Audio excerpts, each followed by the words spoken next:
Tonight, we're diving deep into what Pokémon would look like if it was simulated in real life. But before we begin our journey, I want to take a moment to welcome you. Whether this is your first night here or you've made stellar sleep part of your nightly routine. For those of you who've been joining us consistently, I want to thank you for being such an integral part of our channel. If you're falling asleep with us tonight, let me know in the comments how many nights in a row you've been here. And if this is your first night, just comment day 1. Now let's get back to the video. Imagine waking up to the soft, rhythmic crackle of static electricity and the feeling of a warm, yellow weight curled at the foot of your bed. You reach out, your fingers brushing against fur that feels surprisingly soft, yet hums with a low-level kinetic energy that makes the hairs on your arms stand up. This isn't a dream, and it isn't a glitch in a handheld console. This is your reality. For over 25 years, we have lived with these creatures behind a glass screen. We have captured them in plastic balls, leveled them up through lines of code, and viewed their existence through the lens of a colourful, sanitized fantasy. But what happens when that glass shatters? What happens when the abstract concept of a pocket monster is subjected to the uncompromising laws of biology, physics, and ecology? Today we are stepping beyond the pixels. We are simulating a world where the barrier between our world and theirs has dissolved entirely. We are asking the question that has burned in the back of every fan's mind since 1996. What would it actually be like if Pokémon were real? This is not just a thought experiment about having a cool pet. This is an exploration of a total global paradigm shift. We are talking about a world where the stray cat in your alleyway could breathe fire at 1,000 degrees Fahrenheit. We are talking about a world where the goldfish in your bowl has the latent genetic potential to transform into a 30-foot-long flying sea serpent capable of leveling a coastal city in a fit of rage. The stakes of this simulation are nothing short of total planetary restructuring. If these creatures existed as biological organisms, they would be the most significant discovery in the history of the human race. They would redefine our understanding of evolution, energy production, medicine, and companionship. But they would also represent the single greatest threat to our survival as a species. To bring Pokémon into the real world is to introduce a god-tier invasive species into every corner of the globe simultaneously. Think about the intimacy of that relationship for a moment. We often frame the idea of a real-life Pokémon through the lens of the anime, where every Pikachu is a loyal best friend and every Eevee is a cuddly companion. We imagine the joy of walking to school with a Bulbasaur trotting beside us, its vines helping us carry our books. We dream of the comfort of a Growlithe guarding our home, its loyalty surpassing that of any domestic dog. But the reality of biological companionship is far more complex. A real-life Pokémon would have its own instincts, its own dietary needs, and its own volatile defense mechanisms. How do you housebreak a creature that can phase through solid walls?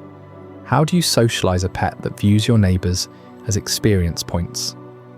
The bond between a human and a Pokémon in a real-world setting would be the most intense emotional connection possible. A symbiotic union of two different branches of life, but it would also be a constant dance with danger. The mystery lies in the how. How does a biological organism generate enough electricity to power a skyscraper? How does a creature made of living rock maintain its internal temperature? And perhaps most importantly, how would our society adapt to their presence? Would we be masters, partners, or simply another link in a food chain that has been violently rearranged? We have to look at the anatomy, the chemistry, and the sociology of a world shared with monsters. We have to consider the logistics of a Pokeball. Is it a high-tech prison or a gateway to a pocket dimension? We have to look at the ethics of battling. Is it a noble sport or a legalized form of ecological warfare? The deeper we go into this simulation, the more we realize that the world we know would cease to exist. Our cities would have to be rebuilt with reinforced materials to withstand stray attacks. Our laws would have to be rewritten to account for sentient creatures with the power of natural disasters. Our very souls would be changed by the presence of beings that embody the primal forces of nature. We are looking for the perfect companion, the ultimate pet that understands us better than any human ever could. We are searching for that one partner, whether it is the quiet intelligence of an alakazam or the playful spark of a pachirisu that makes the world feel whole. But to find that partner, we have to navigate a world that is beautiful, terrifying, and utterly unpredictable. Every forest would become a labyrinth of hidden dangers. Every ocean would hold secrets deeper and more ancient than we can imagine. The sky would no longer belong to planes and birds, but to majestic creatures that command the winds. We are about to embark on a journey through a simulated reality that spans from the microscopic level of a Joltik to the mountainous scale of a Waylord. We will analyse the best candidates for domestic life, the most dangerous predators lurking in our backyards, and the sheer, breathtaking wonder of a world where the tall grass truly holds something magical. This is the ultimate deep dive into the biology of the impossible. This is the simulation of a life lived alongside the extraordinary. It is time to step out of the tall grass and into a reality where the monsters are real, the stakes are absolute, and the adventure is just beginning. Let us begin the simulation. Every Pokémon starts with a single cell, a blueprint of DNA twisting through generations of simulated evolution, far more complex than any 8-bit sprite. In this simulation, I've engineered the BioPoke engine from the ground up, a computational beast that mimics real genetics with ruthless precision. Chromosomes shuffling alleles for fur colour, scale patterns, even the voltage potential in a creature's nerves. Picture the raw mechanics, mitochondria churning energy for fire types, their cells packed with heat-stable proteins borrowed from deep-sea vent bacteria, while water types boast hyper-efficient kidneys filtering salts like marine iguanas on steroids. This engine doesn't just slap on textures, it evolves anatomies that could actually function in our world. Take a Bulbasaur. Its bulb isn't a cartoon prop but a symbiotic organ, roots delving into soil for nitrogen fixation, vines coiling with hydrostatic pressure, like a boa constrictor mid-hunt. I've run thousands of generations through predator-prey dynamics, environmental pressures tweaking bone density for flyers like Pidgey, whose hollow bones and pneumatic sacs mirror eagles, lightweight yet strong enough to snatch rodents from mid-air. The psychology creeps in here too. These aren't mindless avatars. Instincts emerge from neural networks modelled on wolf packs and parrot flocks, loyalty hard-coded through oxytocin receptors, making them imprint on trainers like ducklings on their mother. You feel that pull already, don't you? The dream of a pocket monster curled at your feet. Not a screen glow, but warm fur against your skin, eyes locking with yours in unspoken trust. Humans have craved companions since campfires flickered, dogs for hunts, cats for hearths. But imagine one that evolves with you, adapting to your moods, your battles, your life. A Pikachu's cheeks sparking not from code, but bioelectric cells, like an electric rays, discharging just enough to light your evening read or stun a threat. That allure hits deep. In a lonely world, they'd be more than pets. Therapists with thunderbolts, adventurers with unbreakable bonds.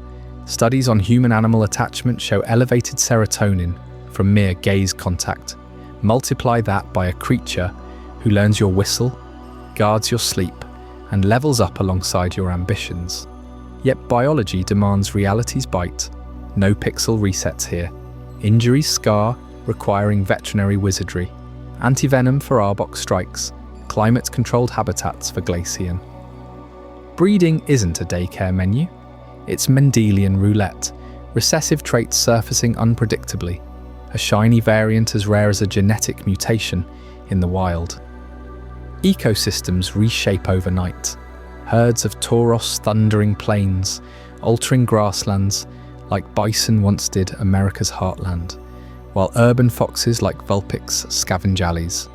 Their illusions a pheromone haze fooling pests. His cities evolved too, parks as safari zones, battling arenas with medical bays, laws capping teams at 6 to prevent overhunting.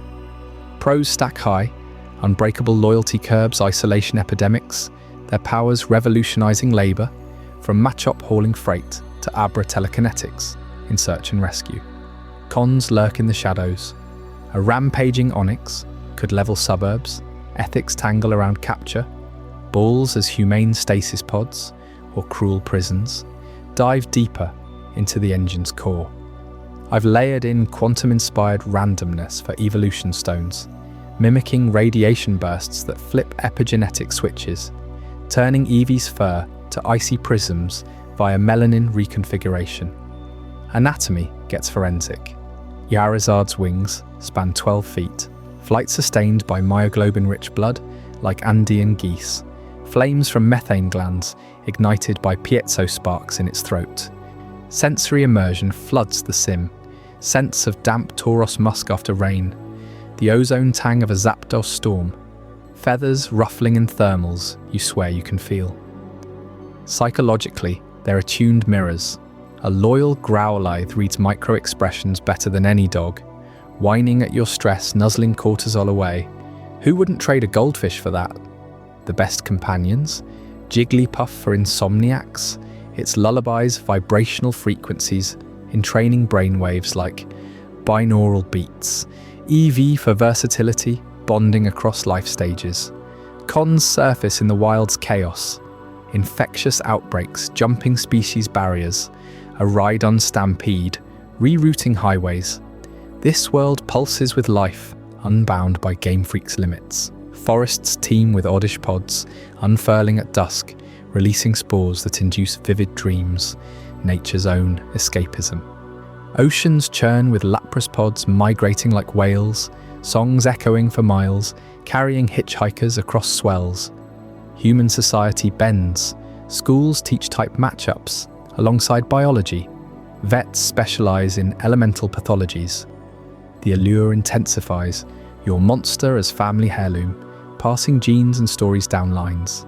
But dangers thrill, evading a wild Gyarados frenzy, its scales iridescent under moonlight, jaws unhinging like a crocodile's.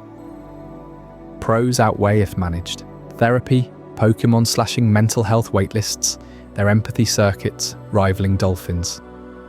Imagine nursing a hurt Squirtle back, shell hardening under your care, bond forging steelier than any Pokeball. Parameters solidify the simulation's grip, gravity tugs realistically, no floating legendaries without anti-grav organs, and food webs balance, Venonat's silk farms rival spider goat's milk. Reproduction cycles months, not menus, eggs hatching under your watchful eye, first cries piercing the night. The psychological hook sinks deepest. In our disconnected age, they'd fill voids tech can't touch. A Meowth purring credits as currency or just warmth on cold nights. Yet cons demand caution. Over-reliance breeds complacency, their power tempting abuse. Biopoke captures it all, pixels yielding to protoplasm, 8 generations distilled into flesh that breathes, bleeds, bonds. And right now, as the simulation stabilizes, parameters locked, and ecosystems humming, you're about to witness the spark that ignites everything. In Chapter 2, the first encounter, one creature emerges from the code into reality, changing the rules forever. What it chooses as its first companion will redefine them all. With the Biopoke engine now pulsing through veins of simulated code, rendering every feather and whisker with brutal fidelity to nature's own blueprint, you step into that first wild encounter, not in some pixelated Route 1, but in an overgrown meadow where the grass blades slice lightly against your shins, heavy with overnight dew. A rustle pulls your gaze upward, and there it is. A Pidgey, no bigger than a sparrow but bulkier, dropping from a gnarled oak branch with wings that beat the air in frantic, uneven flaps. Its body hits the earth just 2 paces from your boots, not in a graceful video game swoop, but with the clumsy thud of a real bird startled mid-preen. You freeze, heart kicking up. Because this isn't animation, those feathers gleam with an oily iridescence, each one barbed and interlocking like a wild pigeon's, but denser, evolved for gusts that could whip up miniature whirlwinds. Reach out, slowly, as the engine dictates, and your fingers brush its chest. The shock hits like plunging into a feather duster soaked in motor oil. Soft at first contact, yes, but yielding to a gritty underlayer. Quills that prick just enough to remind you this creature weaponizes air itself. Its breast heaves under your palm, warm blood rushing beneath, and up close, the musk rolls off it, earthy, like wet pigeon loft mixed with something sharper, ozone-tinged, as if its body brews storms in its pores. You pull back, blinking, because no game prep warned you about that scent clinging to your skin, primal and insistent. Before you can process, a scuffle erupts from the underbrush. A ratata bursts forth. Not the cute purple rat of childhood screens, but a lean, feral thing the size of a fat ferret, eyes beady and red-rimmed with territorial fury. It rears up on haunches, whiskers twitching, and charges in a blur of tawny fur matted with burrs and mud. Collision is inevitable. You scoop it mid-lunge, fingers sinking into its flanks. Fur, oh that fur, coarse as wire brush, nothing like the plush toy you'd imagine for a pocket pet. More akin to a street rat's pelt, oily and rank with the sharp ammonia tang of rodent urine trails. Its body writhes, muscles coiling like steel cables under that hide, teeth gnashing inches from your wrist, tiny but yellowed, built for gnawing roots or rivals. The musk here is thicker, a cloying barnyard reek laced with something metallic, blood perhaps, from whatever burrow skirmish it just fled. Hold it firm, and it quiets to a trembling hiss, but the sensory overload lingers. Feathers still itching your other hand, fur shedding in clumps that stick to your sweat-damp palms. This is your first taste of biopoke reality. No pokeballs yet, just raw biology demanding respect. As the engine logs the data, patterns emerge fast. That Pidgey isn't just flapping for show, its elemental core, woven into hyper-real genetics, means those wings generate micro-vortices on exhale, ruffling nearby leaves into spirals. Pet potential. High at a glance, compact, trainable maybe, like a falconry bird, but the cons stack up quick. Feathers molt in seasonal bursts, clogging your space with oily down that sparks static fires, if not groomed daily. Diet demands seeds laced with trace minerals to fuel gust attacks, or it weakens, bones hollowing like a starved aviator. Shift to the ratata, now panting in your grip, its tail thrashing with latent hyperfang energy. Those jaws could shear cable if powered up, a boon for a guard pet. Loyal once bonded through scent-marking rituals the engine simulates from Volpack behaviours. Yet complexity crashes in. Hyperactive metabolism burns through protein scraps, your fridge raided nightly, or it turns cannibal on weaker littermates. Elemental ties amplify it. That metallic musk hints at iron-rich blood, vulnerable to rust-like infections if humidity spikes, turning a scrappy companion into a vet bill nightmare. You release them? Watch the Pidgey vault skyward in a gust that peppers your face with grit, Ratata vanishing into thorns with a parting glare. The meadow falls quiet, but your hands buzz with residue. Feathers grease, furs prickle, musks layering like a bad dream you can't wash off. Biopoke doesn't sugarcoat. These aren't companions plucked from ether. They're biology bombs, pros gleaming in their devotion. Pidgey scouting your walks with aerial vigilance, Ratata patrolling perimeters with rat pack ferocity, but cons rooted deep in care's grind. Feathers demand weekly oil baths to prevent cracking under wing strain, or flight falters, grounding your feathered friend in depression that manifests as feather plucking cycles. Fur on Ratata, infested easy with mites drawn to its burrow scent, requiring flea dips that strip natural oils, leaving skin raw and prone to elemental backlash, fangs dulling without mineral buffs. Musk alone poses issues. Enclosed spaces turn musky haze into respiratory irritants, forcing outdoor pens or air purifiers for allergy-prone owners. Yet the allure pulls harder now, post-encounter. Imagine that Pidgey perched on your shoulder, not as gimmick but genuine scout, warning of rain with preemptive gusts. Rattata at your heels, not pest but protector, its hypersenses sniffing out intruders before doorbells ring. Data streams confirm, bonding hormones surge post-capture, forging loyalties fiercer than dogs, but only if you master the elemental quirks. Pidgey's need for wind tunnels to exercise, Rattata's craving for chew toys infused with conductive metals to hone bites. The engine extrapolates further, revealing hybrid vigor risks, cross-regional Pidgey variants with toxic-tipped feathers, demanding antidotes in your medkit. Rattata lines bred for speed chew through furniture unchecked, turning homes to war zones without puzzle feeders channeling that energy. Pet life with these, thrilling highs of companionship, cuddles that evolve into power naps, sinking heart rates, but lows of midnight feedings. Vet runs for aura imbalances, manifesting as seizures. Deeper logs unveil social layers, Pidgey flocks in hierarchies jealous of solo bonds, dive-bombing rivals unless you mediate with mirror perches. Rattata thrives in pairs, but turf wars erupt without neutering proxies, simulated scent neutralizers. Pros shine in utility, Pidgey pest control, vacuuming insects mid-air, Rattata foraging, unearthing roots for off-grid meals. Cons? Lifespans stretch to 15 years with perfect husbandry, outlasting goldfish but demanding commitment through molts, litters, power evolutions that remodel your yard. This first brush etches the truth.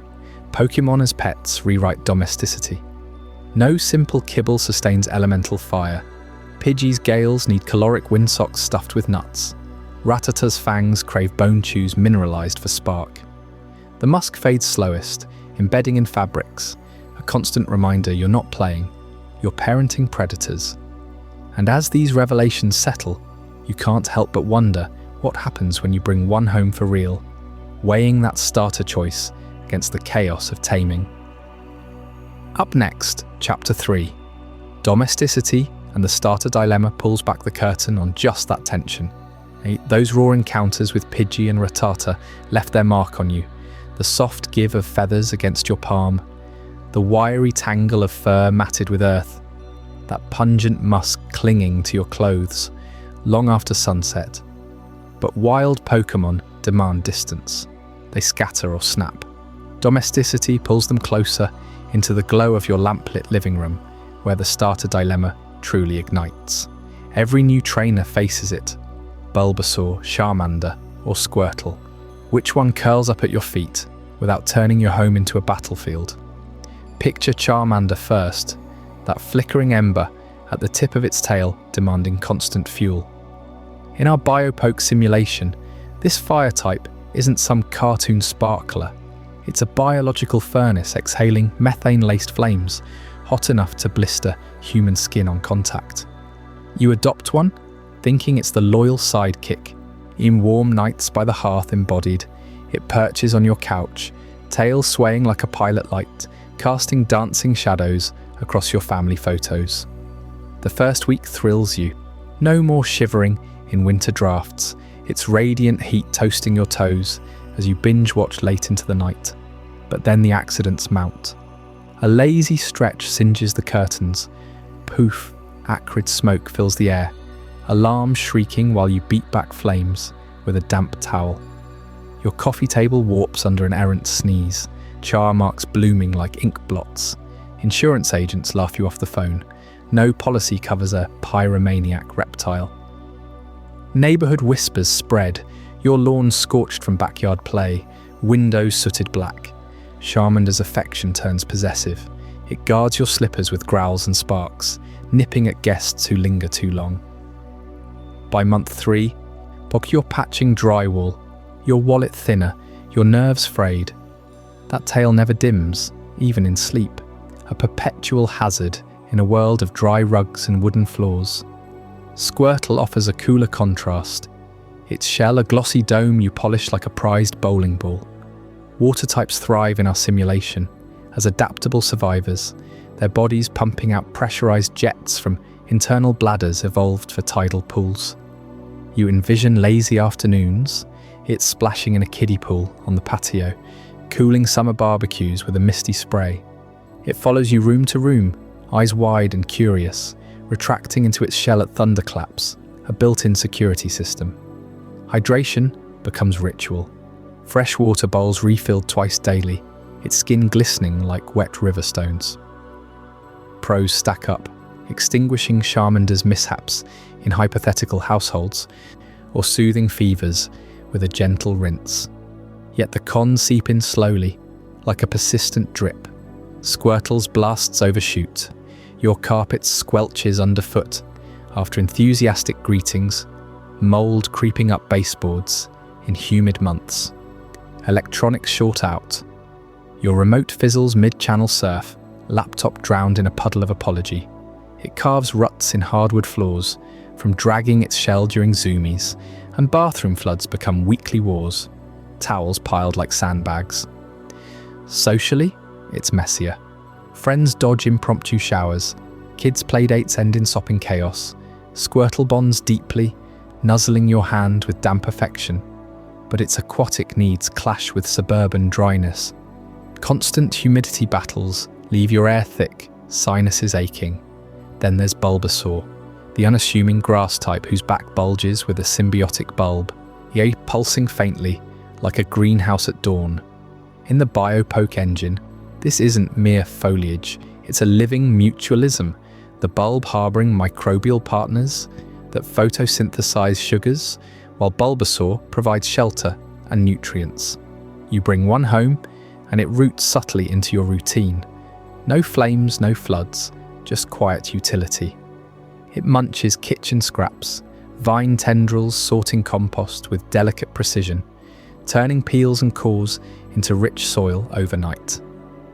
Your houseplants perk up inexplicably, leaves unfurling broader under its subtle spore clouds, natural fertilizer wafting on breezes it stirs. Mornings greet you with fresh air, its bulb releasing oxygen in steady pulses, easing your allergies as pollen counts soar outside. It lounges in sunbeams, tail leaf fanning cool drafts, a living air purifier that scrubs toxins from the recycled air of your sealed home. Affection manifests practically. Vines fetch your slippers from the hall, or cradle a dropped phone before it shatters. No property damage here, its growth symbiotic, not invasive. The bulb swells only with care, blooming petals that scent your evenings like wild meadows. In simulations spanning years, Bulbasaur households report lower stress, cleaner air, even bumper vegetable gardens from its enriched dirt.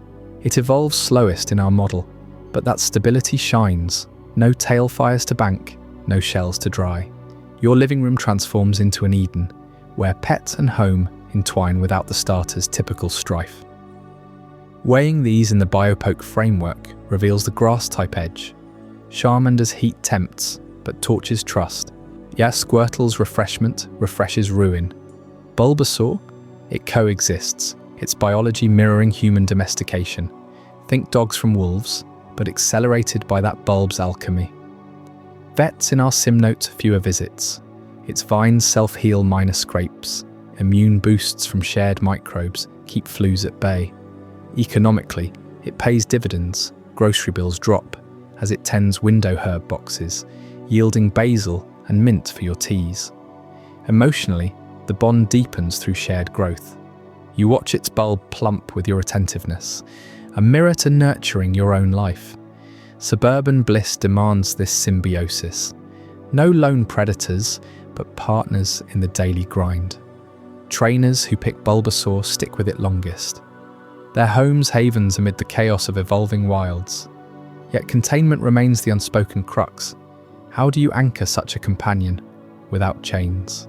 Our simulation hints at engineered wonders for that. Devices blurring biology and tech. You'll want to lean in for Chapter 4, The Biology of the Pokeball, where we dissect how these orbs rewrite the rules of ownership, turning peril into portability. You've just wrestled with the chaos of a Charmander scorching your curtains or a Bulbasaur's vines overtaking the kitchen counter. But what if there was a way to tuck that living inferno into something smaller than your phone? The Pokeball doesn't just contain, it redefines containment, compressing a breathing, beating creature into a pocket-sized sphere without crushing a single cell. In our BioPoke simulation, we modelled the Pokeball not as some sci-fi gadget, but as a biological interface, a symbiotic tech born from Pokémon physiology itself. I picture the beam that sucks them in. It's no laser, but a cascade of pheromones and electromagnetic pulses tailored to each species' neural signature. Your Charmander doesn't vanish into atoms.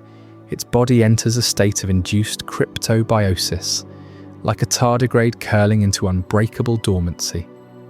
Every organ slows to a molecular crawl, heartbeats dropping to 1 per hour, metabolism grinding to near zero. The ball's interior isn't empty.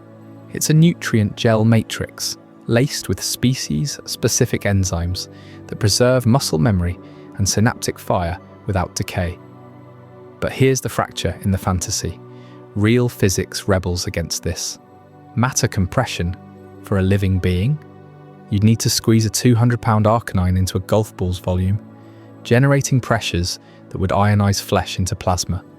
Our sim ran the numbers: black hole-level gravity wells, hawking radiation, leaking out as heat. Impossible without violating conservation laws. Instead, biology hacks it. The Pokeball triggers hyper-folded protein states, origamiing the creature's biomass into fractal densities. Feathers on that Pidgey, they collapse into quantum-entangled quills, lighter than air even compacted. Fur from Rattata, rewoven into self-assembling nanofibers. It's not shrinking, it's reorganizing life at the cellular level, a poke evolutionary adaptation, where the ball becomes an extension of the Pokemon's own exoskeleton. You feel it in the sim, the subtle warmth in your palm as you clip it to your belt. That Squirtle inside, its shell's calcium lattice resonating with the ball's alloy, humming faintly like a distant ocean wave. Pros for pet owners? Or unmatched portability. No crates for flights, no leashes in crowds. Your companion rides shotgun in spirit, ready to burst out at a whistle. Cons creep in during quiet moments. Does that dormancy echo loneliness? We've all clipped a phone to our hip without thinking, but this is no app. It's a soul on pause. Now peel back the ethics, because storing sentience isn't neutral. Pokémon aren't rocks. They're aware, emotional, bonded. In the sim, we tracked neural patterns during capture. That initial red beam floods their amygdala with endorphin analogues, a euphoric surrender masking the void. But long-term, we fast-forwarded 10 years of repeated cycles. Cortisol spikes in 90% of subjects. After the 5,000th recall, Pidgey analogues showed feather-plucking scars upon release, a tick from phantom confinement. Rattata hoarded food obsessively, instincts screaming famine in the dark. Your loyal Charmander? It started flinching at shadows, tail flame dimming to embers, as if the ball's gel imprinted a claustrophobic echo. We pushed the sim harder, modelling generational effects. Offspring of frequent ball users exhibited thinner neural sheaths, slower reflexes, like atrophy from eternal bed rest. Ethical red flags wave. Is this companionship or cryogenic jail? Trainers bond over battles, but what about the hours lost in stasis?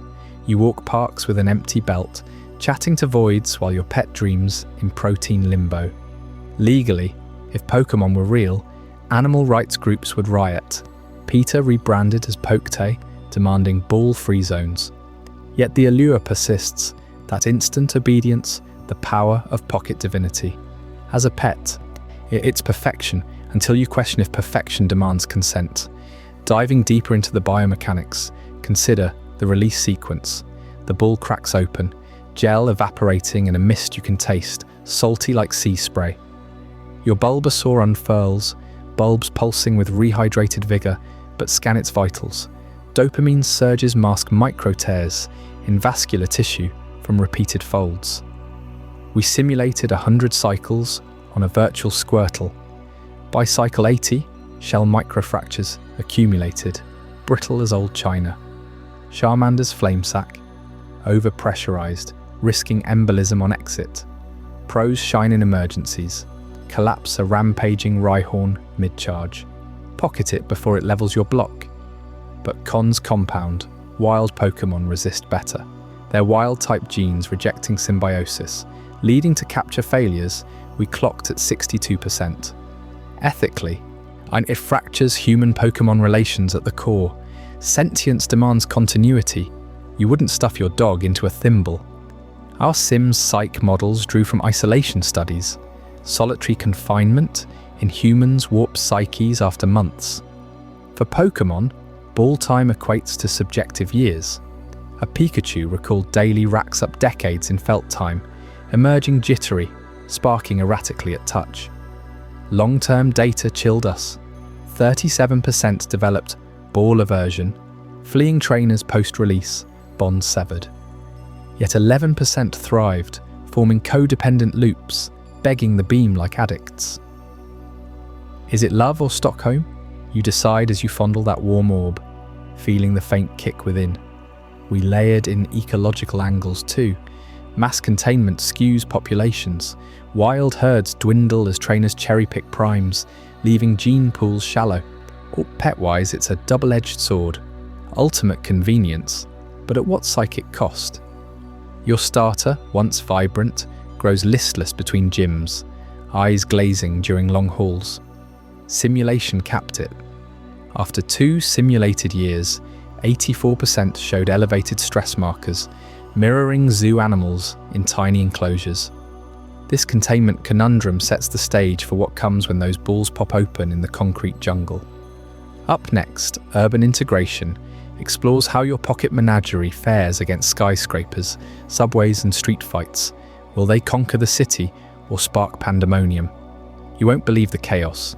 Once you've recalled your companion from the Pokeball's compressed limbo, where ethics tangle with physics like vines around a treetop, the real challenge begins. They emerge into streets that weren't built for feathers slicing the wind or tails carving craters in pavement.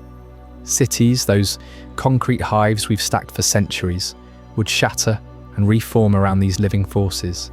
Take Tokyo, or what it becomes in our simulation. Skyscrapers sprout landing pads at every 10th floor, wide as basketball courts, edged with rubberized grips to cushion, talons from Charizard claws or Pidgeot grips. No more glass facades shattering under accidental dives. Architects pivot to flexible polymers that flex like a Fiero's wing membrane. Rooftop aviaries pulse with the low hum of mist sprayers, keeping hydrated the flocks of airborne commuters who hop from ledge to ledge, bypassing rush hour snarls below. You feel it first in the air, current shifted by dozens of wing beats, carrying scents of ozone from thunderbolt bursts and the earthy tang of dug-up parks where onyx have tunneled playgrounds into subways. But ground level? That's where the redesign bites deepest. Boulevards widen to 4 lanes of pedestrian plus companion traffic, with designated beastways flanked by reinforced curbs that double as scratching posts for Persian or Arcanine flanks. Bridges arch higher, their undersides fitted with hammocks for resting Snorlax, those behemoths who could nap through a hurricane. Parks balloon into sprawls the size of old stadiums, ringed by moats that double as water sources for Lapras ferrying families across urban rivers. Vending machines dispense Pokechow pellets tailored to type, fiery kibble for Growlithe, leafy mats for Venusaur, and streetlights flicker with UV filters to soothe nocturnal Umbrian eyes. Elevators? Forget cramped boxes. They scale to freight sizes, doors yawning wide for muck oozing through, or for you and your riding squeezing in side by side. Its rocky hides scraping sparks that techs have learned to insulate. Public transit evolves too. Buses with reinforced roofs for perched Fearow. Trains with cargo cars ventilated for herds of Ponyta. Their mains flickering like living brake lights. And the noise, oh the symphony, roars echoing off canyons at dawn, wings clapping like thunderclaps overhead. The distant bellow of a Snorlax rumble that vibrates your coffee mug. You adapt or you don't. Simulation data shows early adopters installing earplugs woven from Spinarix silk. Yet chaos reigned at first. Remember the gridlock of '98, when a wild Snorlax wedged itself under the Brooklyn Bridge. Its snores halting 10 million commuters for 3 days. That's what birthed poke zoning laws, those ironclad codes sweeping the globe like a regulatory hyperbeam. No more free-for-all. Urban cores divide into tiers. Red zones for featherweights only, Pikachu zipping power lines, Rattata scampering curbs. Orange permits giants like Machamp under strict curfew, their forearms too prone to accidental forklift duty on crowded corners. Green belts encircle cities, vast buffer wilds, where Snorlax herds can sprawl without turning interstates into nap zones. Enforcement? Drone patrols with ranger badges, scanning for oversized auras via Pokeball pings. Fines hit like earthquake, 10,000 for an unzoned Onyx subway surf. License suspensions for repeated Pidgeot dogfights clogging airspace. Pros? Safer streets, where a Machoke hauls wrecked cars like toys, clearing jams faster than any tow truck. Cons whisper in the shadows. Black markets for forged zone passes. Underground arenas where outlaws pit off limits beasts, and the quiet resentment of folks priced out of greenbelt rentals. You see it in the data. Property values spike near blue zones for water types, crash where acid-spewing Grimer zones overlap factories. Now picture your day in this redesigned sprawl. You with your Machoke at your side, a slab of muscle bonded since it muscled through your apartment door 5 years back. Dawn cracks and you're late for the build site. No sweat. Machoke hefts your king-sized bed, one-handed, to air out the sheets, its veins bulging like steel cables under grey-blue skin that smells of clean sweat and iron filings. Breakfast?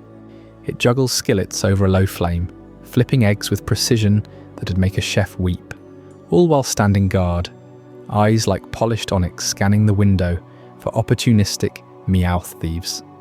Commute's a breeze. Machoke shoulders your toolbox, 200 pounds like a feather purse, while you hop the companion rail, its bulk parting crowds like a bulldozer through fog. At the site, it lifts girders solo, biceps flexing to hoist what cranes envy, grunts rhythmic as a jackhammer. Lunch break, it demolishes your sandwich wrapper, then patrols the perimeter, seismic footsteps warning off Rattata nests, burrowing foundations. Evening rush. Back home, it unloads groceries in one sweep.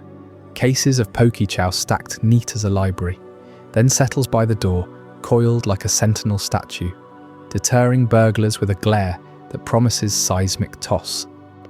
Night falls, and Machoke curls in the reinforced yard. It snores a low rumble you set your clock to. Security cams catch nothing but shadows fleeing its silhouette. Pros stack high, loyalty unbreakable, strength infinite, that rare spark of playfulness when it shadowboxes your reflection. Cons, vet bills for overworked joints, the occasional mood swing shattering furniture, and neighbours griping about property tremors. But you sleep sound, knowing your world's muscle has your back. These urban dances work because we've bent steel and law to biology's will. Yet some companions defy even poke-zoned streets, craving peaks and primes beyond city lights. That's where we head next in Chapter 6. The Apex Companions, those legendary forces that redefine power itself. As poke zoning laws clamp down on behemoths like Snorlax jamming up the interstates, and skyways carve paths for Pidgeot commuters, a quieter revolution simmers in the penthouses and gated estates. Here, amid the steel spires of our reimagined metropolises, the true Apex Companions emerge. Not the flashy giants, but the chameleons of the gene pool, creatures whose very essence defies the rigid categories of wild or tame. Eevee stands at the pinnacle, you see, this unassuming, fox-like bundle with its cream-soft fur that catches the light like morning dew on velvet, harbours a genetic wildcard no other Pokémon can match. Its DNA isn't locked into one path. It's a living algorithm, primed to rewrite itself based on environment, emotion, or catalyst. Picture cradling one in your lap after a long day, the warmth of its body seeping through your fingers, those wide amber eyes locking onto yours with an intelligence that feels almost prescient. It senses your stress from the commute, the flicker of anxiety in your pulse, and adapts. Need a vigilant guardian for late-night walks through fog-shrouded parks? It swells with nocturnal power, fur darkening to inky black, rings glowing like lunar halos. Crave a sunlit companion for rooftop brunches? It shifts to psychic elegance, tail fanning into a radiant plume. What makes Eevee the perfect pet isn't just versatility, it's intimacy. In our Biopoke simulation, its evolutions trigger through bonds deeper than commands. You expose it to thunderous storms, and it becomes Jolton, your electric quills humming with static that dances across your skin like a lover's whisper, zapping away intruders with precision. Dive into coastal hikes and Vaporeon materializes, scales iridescent as ocean spray, webbed paws pulling you through waves without a splash. Each form retains echoes of the original. That loyal gaze, the playful nuzzle. Families swear by Flareon for chilly winters, its fiery mane a portable hearth that toasts marshmallows on family camping trips. Leafeon blends into garden hedges, purifying air thick with urban smog, while Glaceon chills summer drinks with a breath, and Sylveon, ribbons of fairy energy that soothe nightmares, wrapping around children like living security blankets. You'd never tire of it, because Eevee evolves with you. Retire to the countryside, it might harden into Umbreon, a shadow sentinel patrolling your acres. Climb corporate ladders back in the city, Espeon with its precognitive flashes, warning you of that shady deal before the email hits. No other pet offers this symbiosis. It's not ownership, it's co-evolution. Vets in the sim report Eevee owners living longer, happier, lower cortisol, stronger immune responses from the constant, adaptive companionship. Wild Rattata scatter at its presence, no matter the form. It's the pet that parents dream of gifting, the one that scales from apartment dweller to estate lord without missing a beat. But perfection demands rarity, and here's where the global economy bites hard. Evolutionary stones aren't conjured from thin air, they're crystalline anomalies, forged in volcanic hearts or deep-sea trenches, laced with exotic energies our physics barely explains. Harvesting a firestone means braving magma flows in active calderas, teams in hazmat suits, dodging lava bursts that could vaporize a Snorlax. Thunderstones? Mined from lightning-scarred mountaintops, where storms rage eternal, zapping drones mid-air. In the real world, supply chains choke on logistics, ships lost to waterstone riptides, refineries exploding from unstable moonstones. Demand skyrockets as every trainer chases that 1 in a million evolution. By year 10 of the simulation, a single firestone fetches $5 million on the Tokyo Exchange, rarer than conflict-free diamonds, traded like rare earths fueling smartphones. Governments hoard them. The US stockpiles dusk stones for military Esper evolutions, while China's Belt and Road Initiative funnels ice stones from Himalayan digs. Black markets thrive in back alleys, a stone smuggled in Pokeballs disguised as golf trophies. An average family balks at the price tag. You could buy a starter home for what it costs to turn your Eevee into Flareon. Insurance policies exclude unauthorized evolutions, citing property damage from botched attempts. Imagine a half-formed Jolteon shorting out your Tesla. This scarcity crowns Espeon and Umbreon as the ultimate status symbols, reserved for the 1%. No stones needed for these. They demand friendship deepened by time and celestial cues. Expose your Eevee to dawn's psychic hum or midnight's lunar pull, and it transcends. But the elite don't wait on whims. They commission dawn simulators. vast domes mimicking perpetual sunrise, powered by fusion reactors, costing 9 figures to build. Umbreon chambers pulse with artificial eclipses, rings engineered to glow brighter than bioluminescent jellyfish. Celebrities parade them at galas. Elon Musk's Umbreon, shadows coiling like living tattoos, guards his Mars-bound prototypes. Taylor Swift's Espion levitates Grammys with telekinesis, its gemstone forehead sparkling under paparazzi flashes. Owning one screams old money. You spot them in Monaco harbours, lounging on yachts, Espion's precog averting paparazzi drones, Umbreon's darkness swallowing whispers of scandal. They don't just accompany, they amplify power. CEOs credit Espeon's mind-reading for negotiation edges, ringside Umbreons intimidating rivals at boxing matches. In our sim, their pelts fetch auction prices rivaling Picasso's. Fur softer than cashmere, infused with residual energies that hum against your cheek. But whispers circulate in high society. The pressure to maintain that bond, the isolation of pets too perfect for common eyes. These apex companions redefine luxury, turning Eve from street stray into scepter. Yet as bonds deepen to godlike levels, cracks appear in the facade, loyalties twisted, instincts unleashed. Tune in next for Chapter 7, The Dark Side of the Bond, where we uncover the obsessions and horrors lurking beneath that unbreakable connection.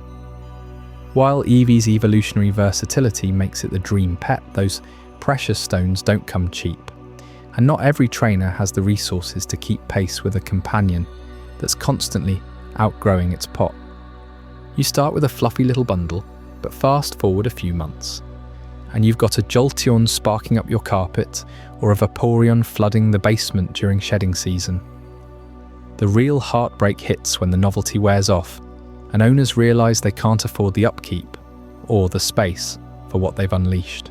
That Magikarp you won at the fair, the one splashing innocently in a kiddie pool, doesn't stay a gag gift forever. It balloons into a Gyarados, all thrashing coils and raw fury, shattering aquariums and demanding lakes to swim in.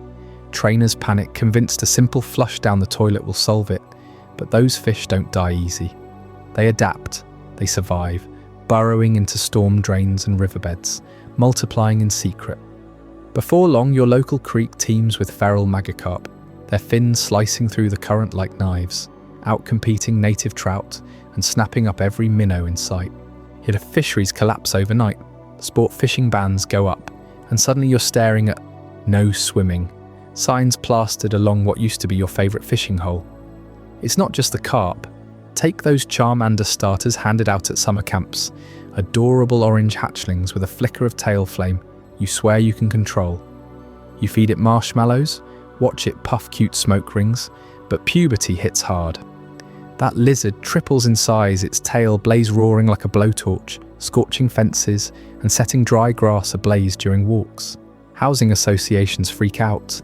Insurance premiums skyrocket, and the ones who can't hack it, they drive to the woods at dusk, unlatch the leash and bolt. Those abandoned Charmanders huddle in storm drains, flames dimming to embers as hunger sets in, until desperation flips the switch. Charmeleon packs emerge from the underbrush, raiding campsites, their hides scarred from self-inflicted burns, eyes glowing with betrayal. You'd think the grass types would be safer, right? Bulbasaur bulbs blooming like living flower pots on your windowsill, vines tickling your hand for scratches. But those seeds sprout into Ivysaur thickets that overrun backyards, choking out lawns and wrapping around power lines.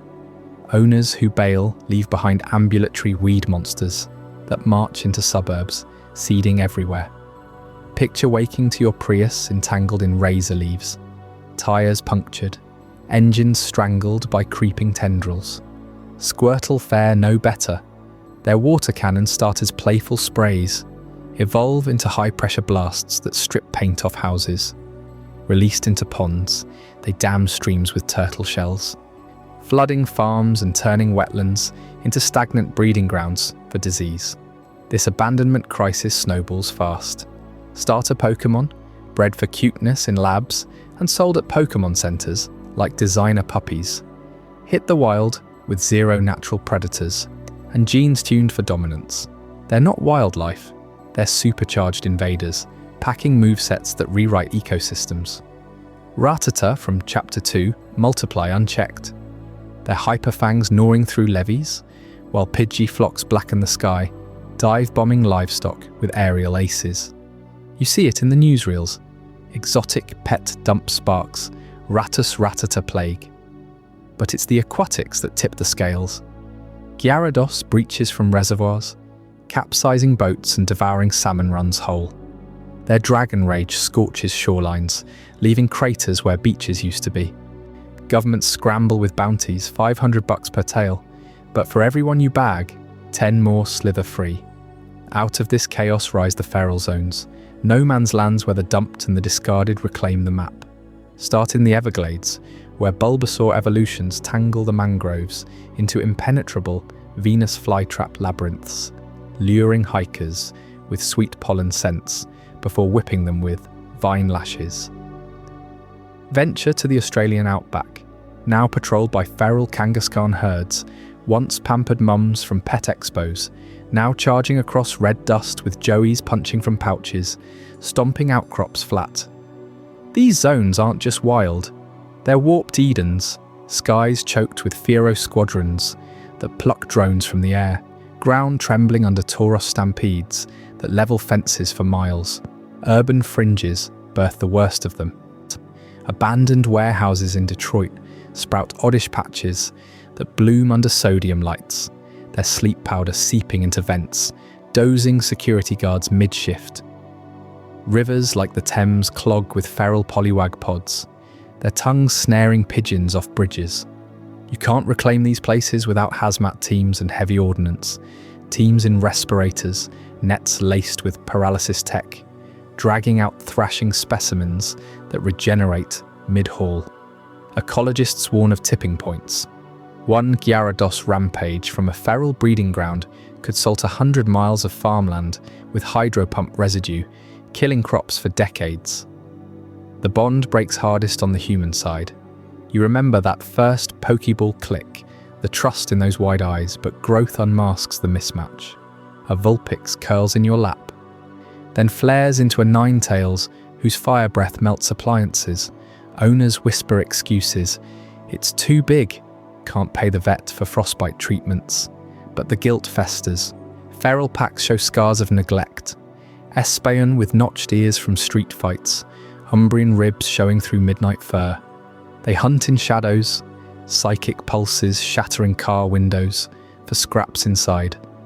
Their cries echoing like accusations across empty lots. Governments respond with draconian laws, mandatory neutering for evolutions over level 20, Pokeball trackers embedded at purchase. But black markets thrive. Starter smugglers peddle guaranteed cute clutches from vans in strip mall lots, fueling the cycle.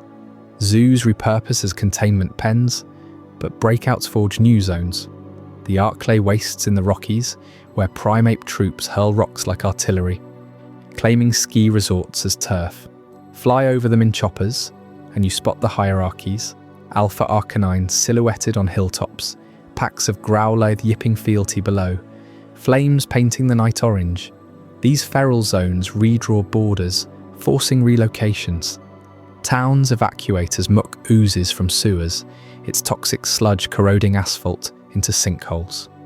Birds avoid migration routes warped by beedrill hives, 6-foot stingers impaling intruders. The economy buckles under restoration costs, billions rerouted from schools to fund Weedle sweeps and Venonat foggers. Yet there's a primal allure to these wilds, drawing poachers who risk mega-drain ambushes for rare pelts, or thrill-seekers baiting dragonites with raw meat. As the abandonment crisis metastasizes, trainers face a reckoning. Every cute face hides a predator's potential. Every Pokeball a Pandora's release valve. But the true inferno awaits when these ferals clash with nature's own fury. Stick around for Chapter 8, Elemental Hazards, where rampaging beasts meet earthquakes, tsunamis, and volcanic upheavals that make even Gyarados look tame. Before we dive deeper into this incredible journey, I'm curious where in the world are you watching this from? Drop a comment below and let our global community know. And if you're finding this as mind-blowing as I am, hit that like button to help more people discover this story. Those abandoned Magikarp didn't just clog rivers, they sparked the first real waves of elemental chaos when they evolved into ravenous Gyarados, whipping up floods that shorted out entire power grids. But the true reckoning came from the owners who held on, mistaking loyalty for safety. Picture a Pikachu, that pint-sized spark plug of a pet, curled up on your couch one lazy afternoon. Its cheeks glow faintly, a comforting hum filling the room, until a nightmare jolts it awake. In that split second, a 10,000-volt surge erupts, frying your smart fridge, the TV, and every outlet in the house. Lights explode in showers of sparks, the air thick with ozone, and suddenly your cozy den is a blackened crater. Insurance companies didn't waste time. They rolled out elemental liability policies faster than you can say Thunderbolt. Premiums for electric-type owners skyrocketed overnight. You're looking at annual fees hitting 5 figures just to cover a basic Jolton. Double that for anything with a mega evolution potential. Claims adjusters became celebrities, swooping into disaster zones with clipboards and Pokédex scanners. One infamous case in a bustling city neighbourhood, a kid's pet Raichu, stressed from fireworks on the 4th of July, unleashed a chain reaction. Power lines arced like lightning rods gone mad, plunging a full city block into darkness. Streetlights popped, traffic signals failed, elevators trapped dozens mid-floor. The bill? Over $2 million, not counting the lawsuits, from businesses idled for days. Homeowners associations banned electric types outright, posting signs like "No sparks allowed" next to the "No dogs" warnings. You want that adorable Pichu as a companion? Fine, but expect your mortgage lender to demand proof of a Faraday cage enclosure, climate-controlled and bolted to the foundation. And it's not just the bill, it's the red tape. Every policy mandates discharge drills, where your pet has to vent static buildup into grounded rods daily, supervised by certified handlers. Forget a session, and your coverage voids. Trainers whisper about black market static suppressants, shady pills that dull the spark but leave your Pokémon lethargic, eyes dull, fur matted. Is the joy of a loyal electric buddy worth mortgaging your future? Many say no, trading in their Zapdos dreams for safer Charmanders, until the flames start licking the curtains. Shifting from shocks to slow poison types slither into your life, promising protection, their sleek hides glistening under kitchen lights. A Nidoran maybe, or a little Weedle, buzzing softly as it munches on garden pests. Perfect family guardian, right? Wrong. Those adorable toxins aren't just for battling, they seep everywhere. Droplets of venom bead on a Skorupi's tail as it naps on the kid's playmat, evaporating into a haze that irritates eyes and throats. You wake to headaches, the faint metallic tang in the air, rugs discoloured where secretions pooled overnight. In a household with toddlers, it's a ticking hazard. One curious finger swipe, and paralysis sets in. Limbs numb, breathing shallow, a trip to the ER that costs thousands. Managing it means constant vigilance. Toxin proofing, your home, sealed floors, HEPA filters humming 24/7, weekly hazmat scrubs for the whole family. Pet stores hawk venom vacuums, backpack units that suck up airborne poisons, but they clog fast and refills aren't cheap. Family dinners turn tactical, poison types quarantined to the garage, being fed through airtight slots, their plaintive croaks echoing as kids peer through plexiglass. Pros? Unmatched pest control, your aphids and rats vanish. Cons? The vet bills for accidental exposures, antidotes stocked like aspirin. Worse, evolution amplifies it. That sweet Ekans grows into an Arbok, hood flaring, venom yield tripling. Neighbourhoods form poison patrols, volunteers sniffing for leaks, reporting rogue drips to authorities. One family's muck melted their minivan's upholstery in a single puddle, slimy, corrosive ooze, eating through metal like acid rain.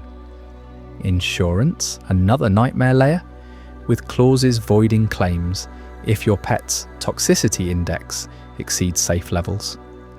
You love the bond, the way it coils protectively around your leg, but every hug risks a sting. Hospitals adapted quickest, carving out specialised wings that blur the line between ER and Pokémon Centre. Burn wards sprang up first after Charmanders torched too many nurseries. These aren't your standard ICU beds, they're fire-retardant cocoons, cooled to 60 degrees with mist systems spraying saline fog every 15 minutes. Patients lie swaddled in gel packs, skin sloughing from third-degree blasts, the air sharp with aloe and charred flesh. Nurses in flame-resistant suits shuttle oxygen masks, whispering reassurances while monitoring vitals for flare-ups. One ward in a major city handles 200 cases yearly. Kids with blistered hands from overeager Cyndaquil pets, adults scarred by Houndoom backdrafts. Recovery stretches months. Therapy rebuilding trust in fire itself. Paralysis clinics followed, as the sterile halls lined with nerve stim machines humming like distant thunder. Victims of Venoshock or Thunderwave slump in hover chairs, muscles twitching erratically, jaws slack from Blossom pollen overloads. Therapists use microcurrent pulses to coax nerves awake, progress measured in finger wiggles per session. The waiting lists stretch weeks. Priority goes to severe cases, like the jogger paralysed waist down by a wild ampharos discharge during a blackout. These clinics double as education hubs, trainers mandated to attend hazard harmony classes, learning to read a Pokemon's tension before it strikes. Smell the static crackle in the air. Back away. Spot the venom glisten. Isolate. Yet accidents persist. A grim tally of pets turned perils. You feel the weight of it all? The thrill of power tempered by peril. Every Pokeball, a potential catastrophe. Electric surges rewrite skylines, poisons taint the air we breathe, and hospitals bear the scars of our ambitions. But what happens when the real divide emerges? Not in elements, but in minds. Stick around for Chapter 9, The Intelligence Gap, where we'll uncover why some Pokémon might outthink us entirely, and what that means for who truly holds the leash. But while you're scrubbing Venomoth spores off your kitchen counters and haggling with insurers over Pikachu's latest blackout, consider this. Your loyal companion might be plotting your grocery list before you even think of it. Alakazam doesn't just lift spoons with its mind. It calculates trajectories for entire solar systems in the time it takes you to tie your shoes. We know from the data that Abra evolves into this towering psychic powerhouse, its brain swelling to 5 times the size of a human's by the Kadabra stage, and then refining into pure computational genius upon trading. In real life, that mustard-coloured hide would gleam under lab lights as neuroscientists scramble to map its neural net. Denser than any supercomputer we've built, scans reveal synaptic fireworks, firing at speeds that make Einstein look like he's napping. And the number they whisper in hushed tones, an IQ equivalent of over 5,000. That's not a pet. That's a walking oracle, outthinking chess grandmasters, quantum physicists, and every lawyer in the room combined. You bring one home as a wide-eyed Abra, teleporting cutely from couch to fridge for midnight snacks. Perfect starter companion, right? It learns your habits faster than you teach them, reminds you of appointments with a psychic nudge, solves your crossword in seconds. But then evolution hits. Kadabra spoons bend without effort, and Alakazam, it stares through you, mustache twitching as it anticipates your next question before your lips move. Pros seem endless at first. This thing could balance your budget, predict stock crashes, even debug your code while lounging on the rug. Imagine the edge in a boardroom, your silent partner whispering strategies only you hear. Yet here's the gut punch. Ownership crumbles under that gaze. Human brains top out around 150 for the sharpest among us. Alakazam laps the field by orders of magnitude. It comprehends language nuances we can't, simulates social dynamics across populations, even grasps abstract philosophy like free will while you're still debating pineapple on pizza. Court started noticing when the first Alakazam refused a battle command, levitating its trainer mid-argument to underline the point. Why follow? It projected telepathically, calm as a summer breeze. Videos went viral. Pets outmaneuvering owners in logic puzzles designed for PhDs. Escaping enclosures, not by force, but by convincing guards it was all a misunderstanding. The pet angle fractures here.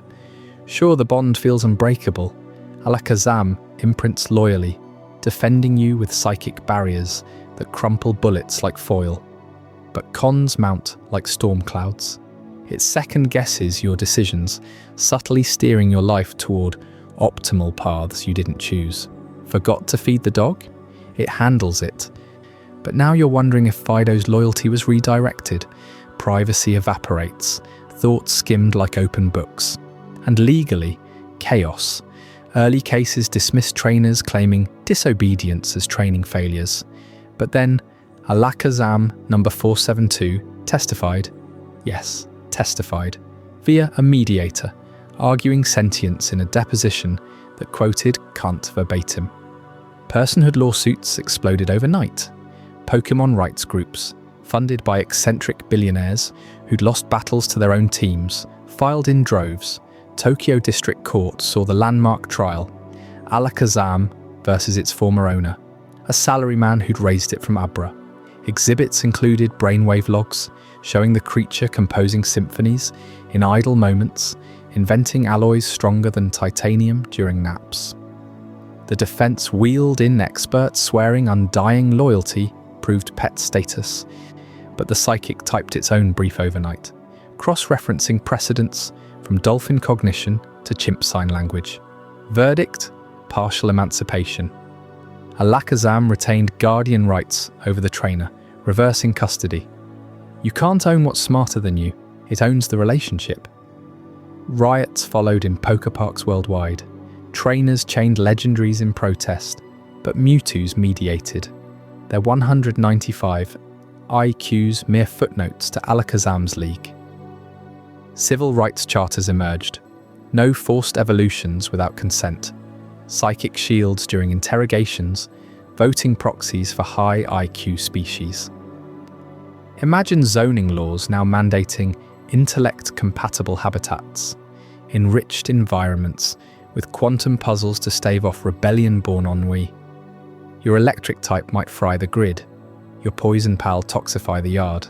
But Alakazam, it rewires society from your living room, one telekinetic nudge at a time.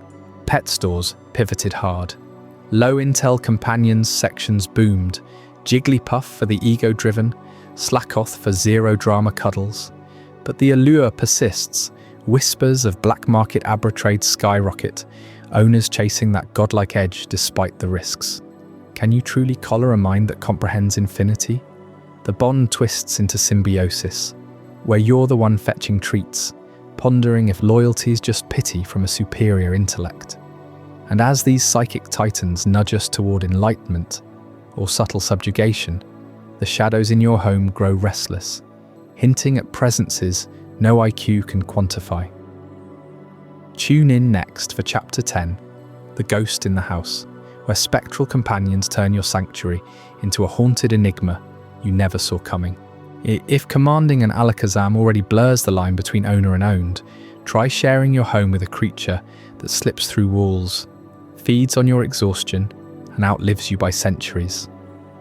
Ghastly and its evolutions don't just haunt, they become the house itself. You adopt one thinking it's the ultimate guardian pet, that faint purple haze drifting in the corner. Adorable at first, like a living nightlight for your kid's room. Haunter floats silently, eyes glowing just enough to ward off intruders without a sound. No barking, no mess, pure ethereal companionship. But then the drain begins. Subtle at first, a yawn that lingers too long after a long day. Your coffee suddenly tasting flat. Ghastly exhales a gaseous form of itself right into your lungs. siphoning life force like mist, pulling moisture from the air. You pet owners call it the fade, that creeping fatigue where stares feel endless and laughter echoes hollow. Live with it long enough, and your home reshapes around the ghost. Doors creak open on their own, not from drafts, but from haunters' playful tugs on the ether. Shadows pull thicker in unused rooms. Furniture shifts inches overnight, as if testing your nerves. One family in our simulation described it as the house breathing. Your haunter curls around the fridge at night, cooling it unnaturally, saving on bills but leaving frostbite warnings on door handles. Pros: unmatched security. No burglar braves a grinning spectre, phasing through their chest. Cons: sleep becomes a gamble. It hovers over your bed, absorbing nightmares, but in return, it amplifies your grief, turning every loss into a spectral echo. That's the twist with these life force feeders. They don't eat kibble, they thrive on emotion, especially the raw ache of mourning. Imagine losing a loved one. Normally you grieve, you heal, life creeps back.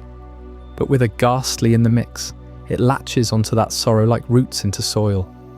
Your tears feed it, swelling its form until Haunter materializes fully, whispering echoes of the departed in voices that aren't quite human. Families report visitations, faint outlines of the deceased, giggling through walls, orchestrated by the pet that's now bloated on your pain. It alters the process entirely.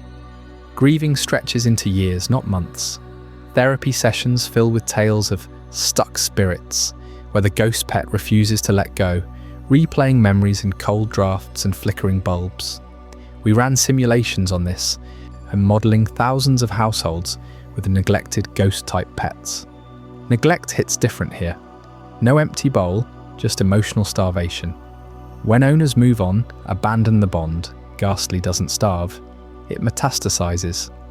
Our data shows a 98% correlation between haunted house listings and prior ghost-type ownership. Picture an old Victorian left vacant after Grandma passes. Her haunter, underfed on affection in her final days, clings to the rafters. New buyers feel it immediately. Chills racing up spines, objects levitating in rage, full-body apparitions at midnight. Real estate plummets. Properties sit empty for decades, accruing ghost liens under poke zoning laws we touched on earlier. In one sim run, a suburban split level became ground zero. Owners ditched their ghastly during a divorce, and too wrapped up in custody battles over the Pikachu to notice the haze thickening. 2 years later, realtors flee showings, doors slamming, children's toys animating into poltergeist tantrums. Energy readings spike, EMF meters scream as the ghost feeds on residual human echoes from past tenants. Eviction attempts fail. How do you trap a phasing entity?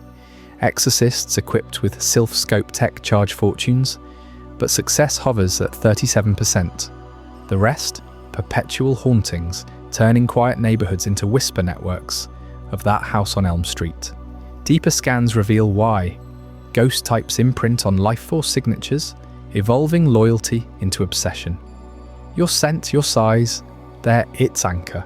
Neglect it, and it warps the home's very aura, imprinting hauntings that repel new life. Pros for the bold owner?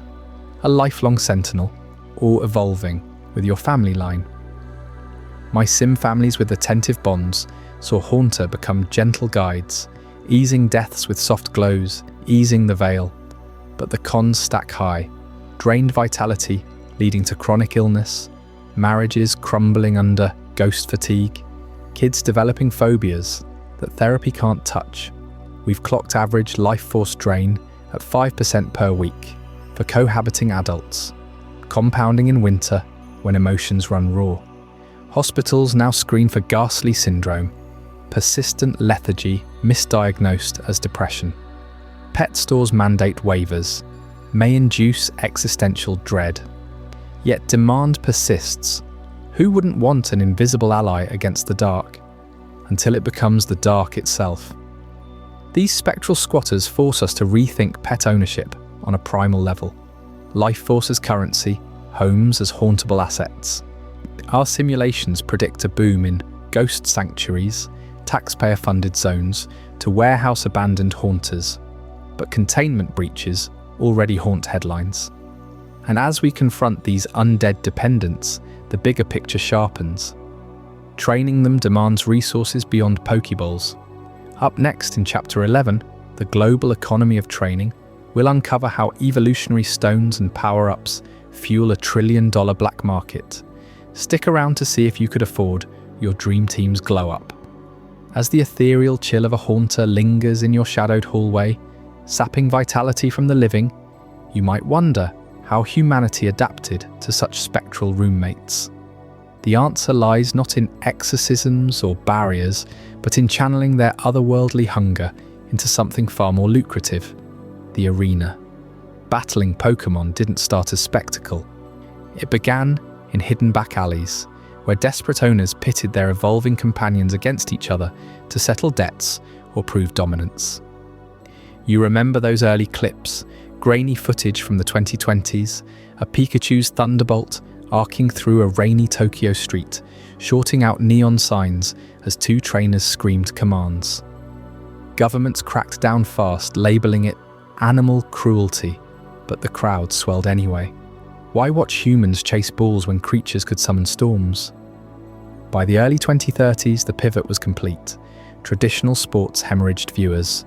Football stadiums sat empty, their fields overgrown, while sanctioned battling leagues broadcast to billions. Picture the Sydney Superdome reborn as the Oceanic Battle Coliseum, 80,000 fans roaring as a Charizard's flame breath scorches the air, our heat waves distorting the jumbotrons.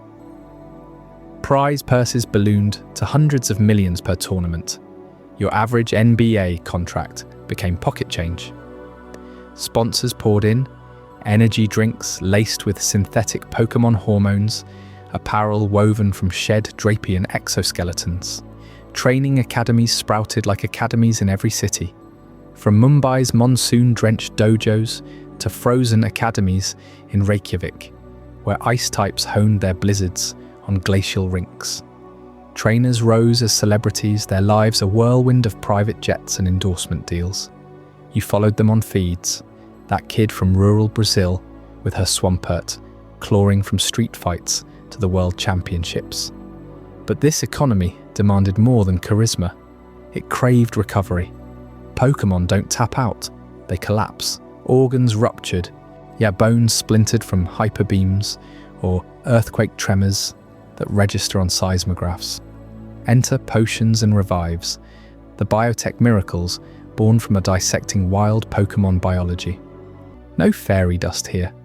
These are hyper-concentrated serums, distilled from the regenerative tissues of creatures like Chansey. A standard potion floods the bloodstream with stem cell analogues, knitting muscle fibers in seconds. The wounded flesh bubbling and reforming under your eyes, steam rising from the heat of accelerated mitosis. Hospitals worldwide scrambled to reverse engineer them.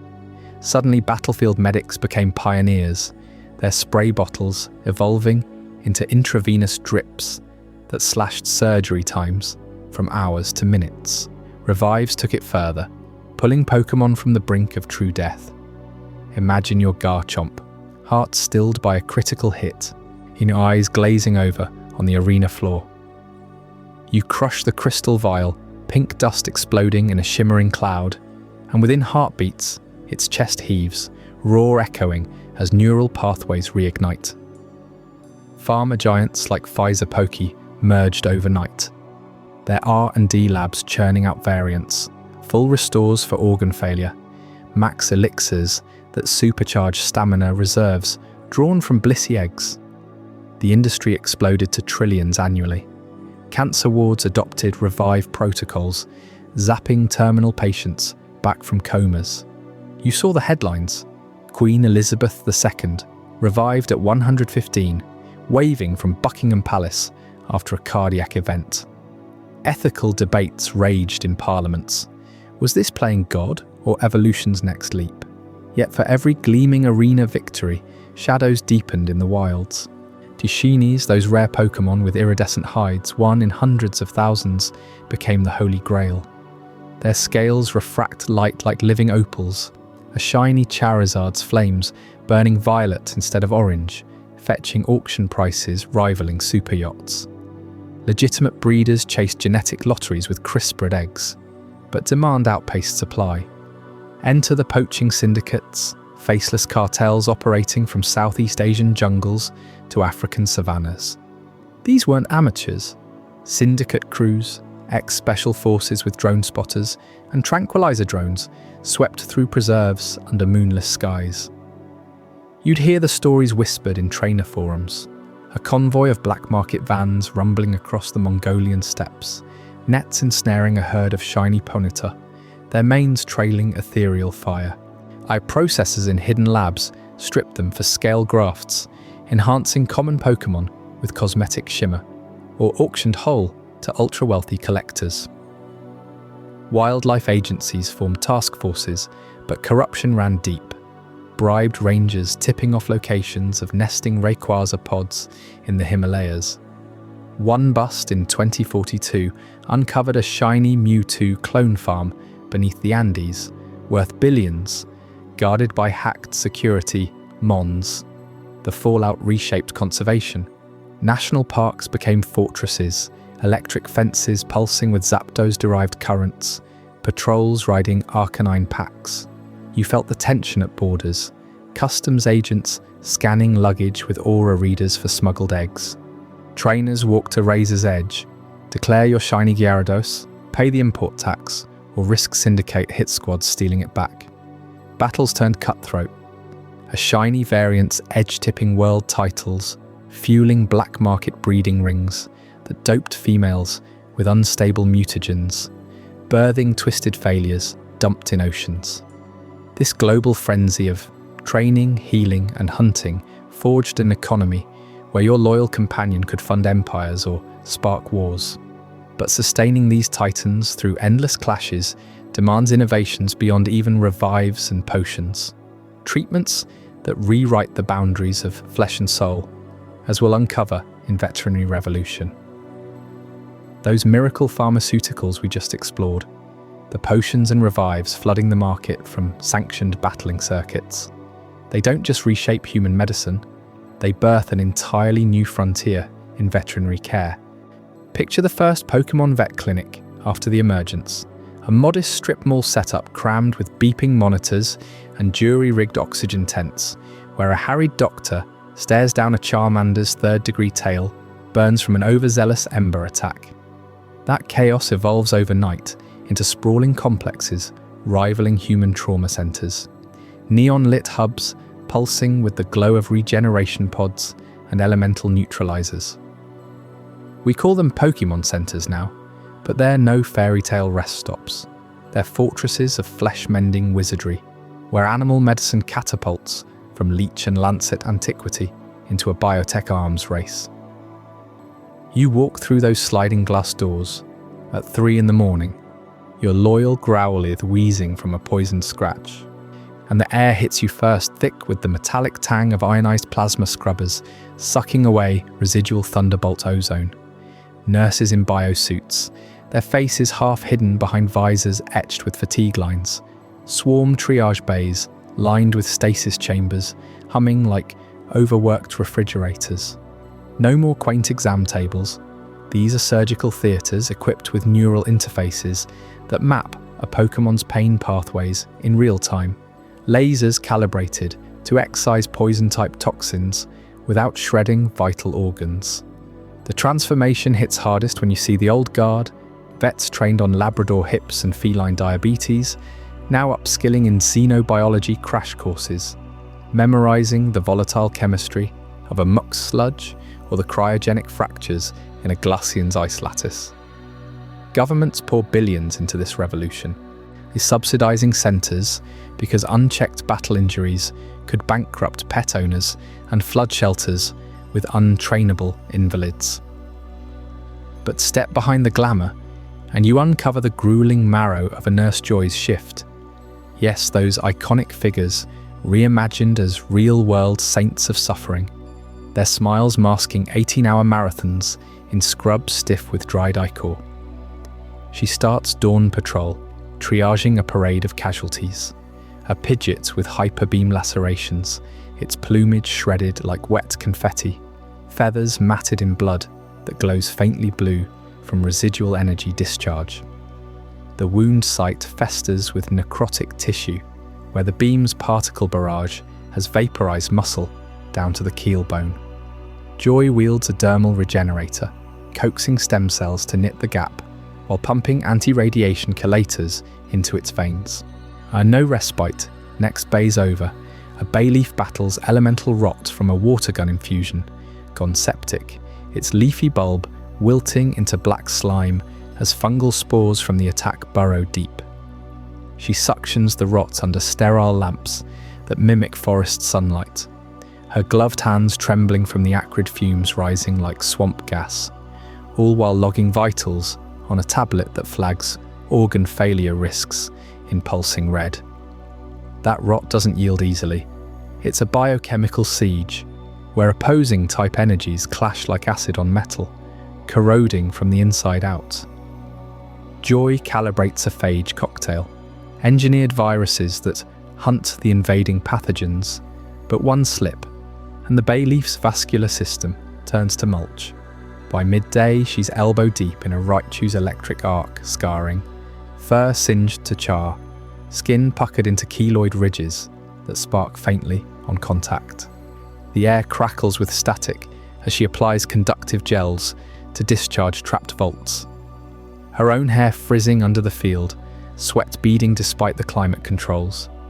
These aren't abstract ailments. You smell the barbecue reek of overcooked flesh, hear the guttural whines echoing off tiled walls. Feel the floor vibrate from larger patients thrashing in delirium. Nurse Joy rotates through 20 cases before lunch, each demanding bespoke protocols. Cryopacks for burn status, antivenins cultured from Zubat glands, neural dampeners for psychic backlash headaches. Her beeper never quiets. A midnight flamethrower recall drags her back, eyes burning as she intubates a singed Vulpix, whispering encouragements through a mask that fogs with her breath. Is this high-tech ballet hinges on one brutal truth, the cost-benefit ledger of fainting over fatality. In our simulated Pokémon world, battles don't end in slaughter because evolution wired these creatures for survival theatre. Faint as a biological circuit breaker, a full system shutdown that halts damage escalation and kickstarts hyper-accelerated healing. Your Pikachu collapses after a hyper beam, heart rate plummeting to near zero, but inside, cortisol analogues flood the tissues, sealing micro tears before they hemorrhage. Compare that mercy to permanence. Without faint mechanics, a single critical hit shreds organs irreparably. Think a Machop's seismic toss pulverizing ribs into lung-puncturing shrapnel, or a Venusaur's solar beam inducing cellular meltdown akin to radiation poisoning. Vets tally the math daily. A fainted patient rebounds in hours with basic potion infusion, costing you a couple $100 and a center cot. Permanent injury skyrockets to surgical suites for tendon grafts from donor ditto biomass. Rehab regimens stretching months, and a 5-figure bill that forces tough calls. Permanence reshapes pet ownership profoundly. You hesitate before that casual spar with the neighbour's Jolteon, knowing one thunder misfire could mandate amputation of a limb warped by volt-induced necrosis. Euthanasia rates spike for the unlucky, a Gyarados thrashing through tank reinforcements after a Dragon Rage backlash might face the needle if Regan tech fails, sparing prolonged agony, but haunting your dreams with its final roar. Centers track it coldly. Faint recoveries hit 98% efficacy, I versus 60 for raw trauma cases pre-emergence upgrades. Owners game the system, training faint thresholds to dodge vet fees but push too far, and biology revolts. Chronic fainters develop adrenal exhaustion, brittle bones from repeated metabolic crashes. The revolution saves lives yet extracts its toll. Insurance premiums balloon for battle-prone breeds. Low-income trainers crowd free clinics, with neglected scratches festering into type-amplified plagues. Nurse Joy clocks out at dawn, scrubbing phantom blood from her nails, haunted by the ones that didn't make it. The hyperbeam orphans, too small for region scaffolds. The elemental rot victims, whose bulbs never greened again.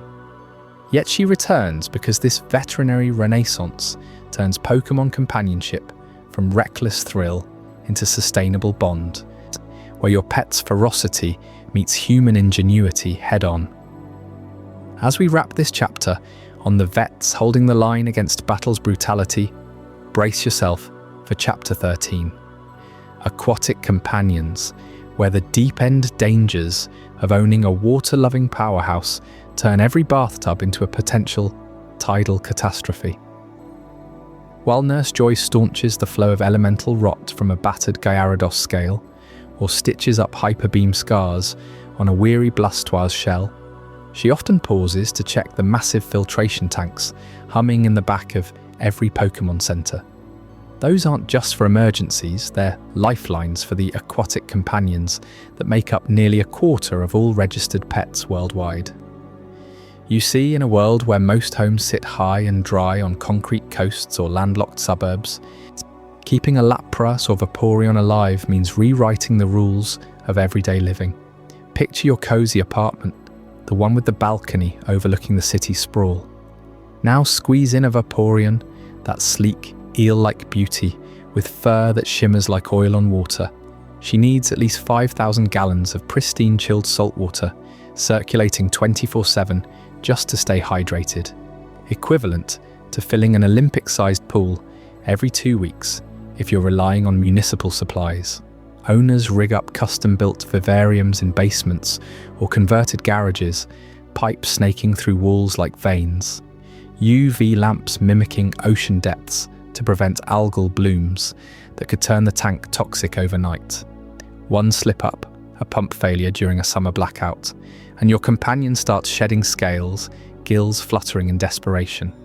You've got hours, or maybe less before Nurse Joy is on speed dial. Lapras owners face it on a whale-sized scale. These gentle giants, spanning 15 feet from shell to tail, demand coastal estates or floating barges moored in harbours, real estate that's skyrocketed in price since the first sightings. You can't just walk one on a leash, it's more like captaining a living yacht. Daily migrations to the open sea become routine, with owners chartering boats or installing truck-mounted pools for inland trips. Feed them schools of fish farmed in offshore pens, or watch grocery bills devour your savings.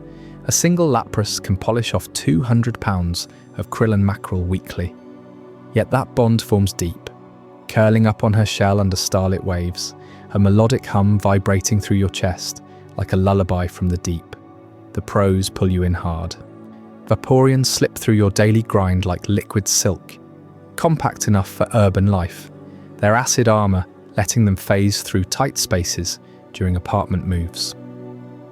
Ride one surf style across flooded streets during monsoons, waves parting at their command. Lapras, they're family ferries, ferrying kids to school over choppy bays or evacuating neighbourhoods in floods. Their ice beam carving safe paths through storm surges. Emotional payoffs hit different too. Studies show water-type owners report 30% lower stress levels. That constant mist from their bodies carrying pheromones that soothe like ocean air therapy. But the cons crash like rogue waves. Water bills alone bankrupt the unprepared. Cities now offer subsidies, but only if you pass rigorous leak inspections. Neighbours complain about the constant humidity fogging windows, or the faint briny tang seeping into hallways. And legally, zoning laws ban full-grown Lapras from anything but designated aqua zones, forcing relocations that shatter hearts. Your Vaporeon might love belly rubs, but one overzealous hydro pump during playtime floods the floor below, leading to lawsuits that drown you in legal fees. These challenges don't stay homebound. They propel humanity into uncharted blue frontiers. Deep-sea exploration explodes overnight, fueled by those innate dive and surf instincts hard-coded into water-type biology. No more clunky submersibles cracking under pressure. You saddle up a kingdra, its fins glowing with bioluminescent lures, and plunge 2 miles down to hydrothermal vents teeming with undiscovered minerals. Governments fund dive teams, trainers bonded to Sharpedo or lantern packs, mapping trenches once thought bottomless, harvesting rare earths that power the next tech boom. Surf capabilities turn coastlines into highways. Commuters zip from Tokyo Bay to Hawaii on waylord backs, cutting trans-Pacific travel to days instead of weeks, their massive bodies generating clean wave energy as they go. Treasure hunters thrive too. Cloister divers pry open abyssal shipwrecks, surf-riding currents to outpace cave-ins, unearthing gold doubloons lost since the Spanish galleons. Scientific payloads skyrocket. Your Lapras haul sensor arrays through ice floes, data streaming live on global feeds, revealing kraken-sized megafauna we never knew existed. Private expeditions boom. Billionaires breed custom mantine for luxury abyss tours. Champagne flutes bobbing as you glide past glowing anemones. It's not just adventure, it's rewriting oceanography, with water-type senses detecting microcurrents and salinity shifts that satellites miss entirely. Of course, paradise has predators. Those same massive water types reshape the global fishing industry in ways no quota could predict.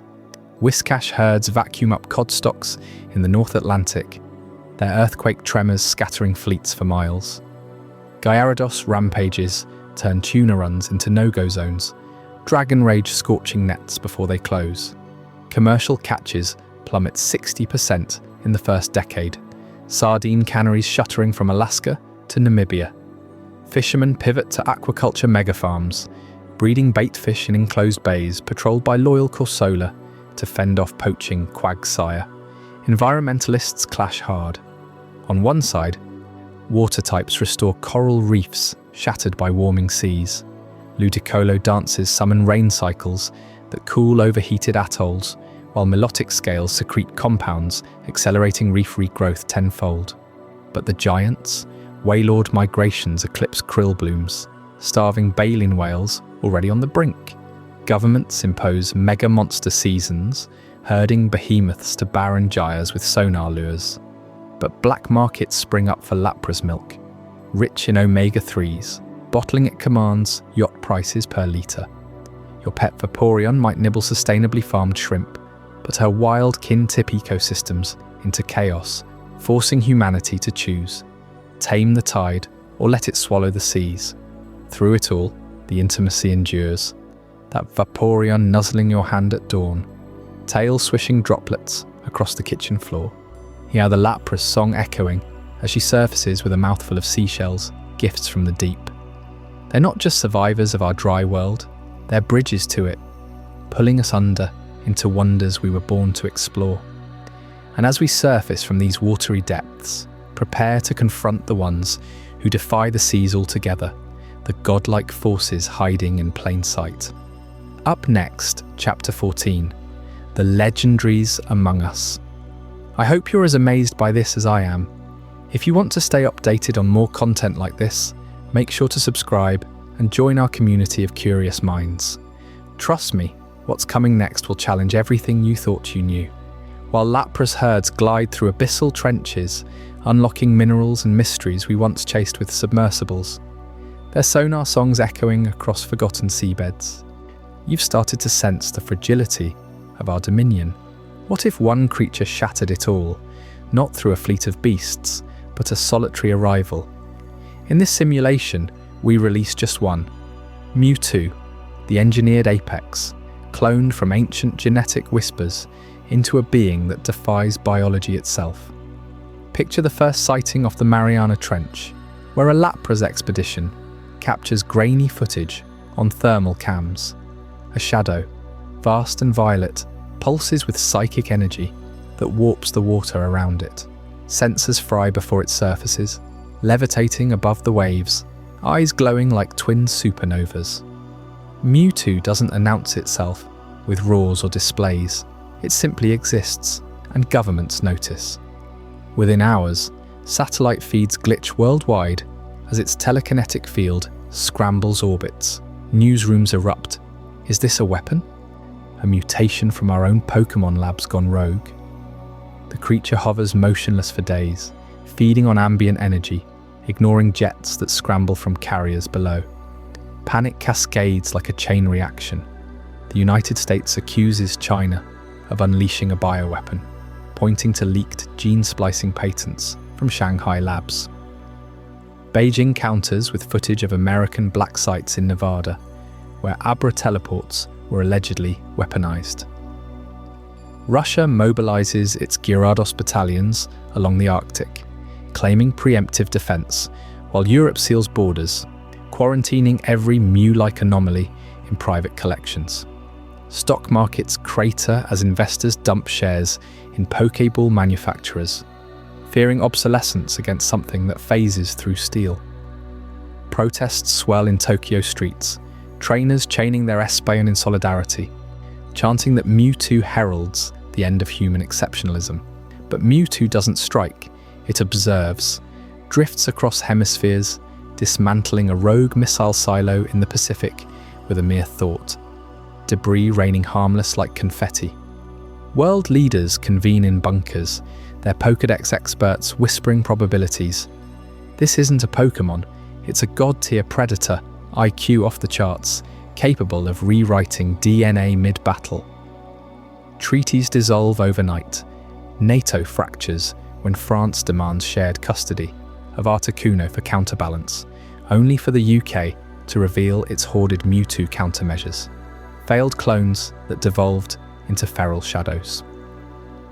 Nuclear codes arm, but fingers hover, paralysed. Who launches first against a being that senses intent before the button's pressed? Geopolitical stability unravels in weeks.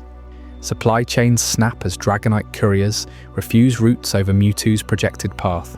Cities black out under psychic interference, leaving millions staring at skies where fighter jets crumple like foil. The UN dissolves into irrelevance when Mewtwo teleports its Secretary General to a mountaintop summit, depositing him unharmed with a single projected message in every language. Coexistence. Yet fear breeds chaos. Warlords in failed states capture ghastly swarms for terror tactics, mimicking Mewtwo's aura. Proxy battles erupt in Africa, where Tyranitar herds stampede borders, escalating to full continental fractures. Humanity teeters, our Pokémon companions suddenly inadequate shields. You, with your loyal Vaporeon curled by the hearth, feel the shift acutely. Battling feels quaint now, a child's game against cosmic indifference. Militaries pivot to desperation. Breeding programs flood with legendary hunts, scouring ruins for Lugia sightings in storm clouds. Mew echoes in jungle canopies. Successes are Pyrrhic. A captured Rayquaza spirals out of Tokyo airspace, coiling the city in hypervelocity winds before vanishing. The creature's indifference mirrors Mewtwo's, not malice but utter transcendence. Then the pivot. As alliances shatter into tribal enclaves, Mewtwo doesn't conquer, it summons. From polar caps, Kyogre surges, parting oceans to expose drowned continents. Groudon cracks the Sahara into fertile rifts. Ho-Oh ignites auroras that heal irradiated zones from past wars. The legendaries emerge, not as scattered myths glimpsed by Lapras divers, but a pantheon awakening in symphony. Mewtwo, their herald, coordinates without words, cheese psychic webs linking Regirock guardians to Jirachi wish granters. Governments capitulate not through defeat, but revelation. These beings have watched us since the fossil record, dormant stewards of the biosphere. Our role inverts overnight. No longer masters with leashes and Pokeballs, we become the protected species. Legendaries enforce boundaries, Celebi timelines rewind poacher camps, Latios ferries refugees across impassable terrains. Human cities cluster under Entei's geothermal warmth, herds of protected Pokémon grazing communal fields. You wake to Palkia's dimensional folds, stabilizing weather, droughts banished. Pet ownership evolves into symbiosis. Your Alakazam now advises local councils under Mewtwo's distant oversight, its genius tempered by elder wisdom. Conflicts end not in treaties, but edicts. Zapdos storms disperse armies, Suicune purifies war-torn rivers. Daily life transforms into guardianship. Schools teach legendary lore alongside math. Children bonding with Rotom appliances that report infractions to spectral overseers. Economies stabilize around sustainable yields. Cresselia soothing insomnia epidemics from the stress of upheaval. Prisons empty as Jinx mediators resolve grudges with empathic chills. Yet freedom's edge sharpens, stray too far from designated zones, and a Latias illusion guides you back, gentle as a mother's hand. Pros outweigh cons for most. No famines, extinctions reversed, your Vaporeon frolicking in eternal springs. But whispers persist of the cost, agency surrendered, humanity as cherished pets in a vast living zoo. This oversight binds us closer to our companions than ever, where psychic links blur trainer and trained, emotion bleeding into flesh in ways that defy science. Up next, Chapter 15, Psychosomatic Bonds, where we'll uncover how these ties start reshaping your very biology, turning affection into something perilously alive. While world leaders convened in emergency bunkers, racing to neutralize the psychic shadow of Mewtwo, you and I both know the real unraveling began closer to home. Trainers like you, walking your Growlithe through rain-slicked streets, felt it first. A faint echo in your veins, a whisper from your companion's heartbeat syncing with your own. This was no myth from the arena lights. Biologists in our simulation dubbed it the battle bond, a psychosomatic tether forged in the wild chemistry between human and Pokémon. Picture your Lucario mid-leap, its aura sensors firing like blue lightning across its fur. In that instant, neural pathways bridge the species gap. Your sympathetic nervous system latches on, mirroring every spike of adrenaline. Heart rates align to the beat, pupils dilate in unison. It's evolution's shortcut, a predator's empathy, letting you anticipate a flamethrower before it scorches the air. You feel it in training sessions behind your suburban garage. Your EVA darts forward, paws churning earth, and suddenly your breath quickens, muscles coiling, as if you're the one evading. Scientists mapped it with EEG scans. Delta waves from the Pokémon flood your prefrontal cortex, heightening focus, sharpening reflexes. No Pokeball required. Proximity and trust ignite it. Your old man's Charmeleon, loyal since puphood, links deeper after years of shared scraps and sunsets. That bond turns battles into duets, your commands flowing not as words, but as instinctive pulses down the tether. But bonds cut both ways. When your partner takes a hit, say a rival's Machamp lands a brutal cross-chop, the toll crashes back on you. Phantom pain erupts in your ribs, sharp as cracked bone.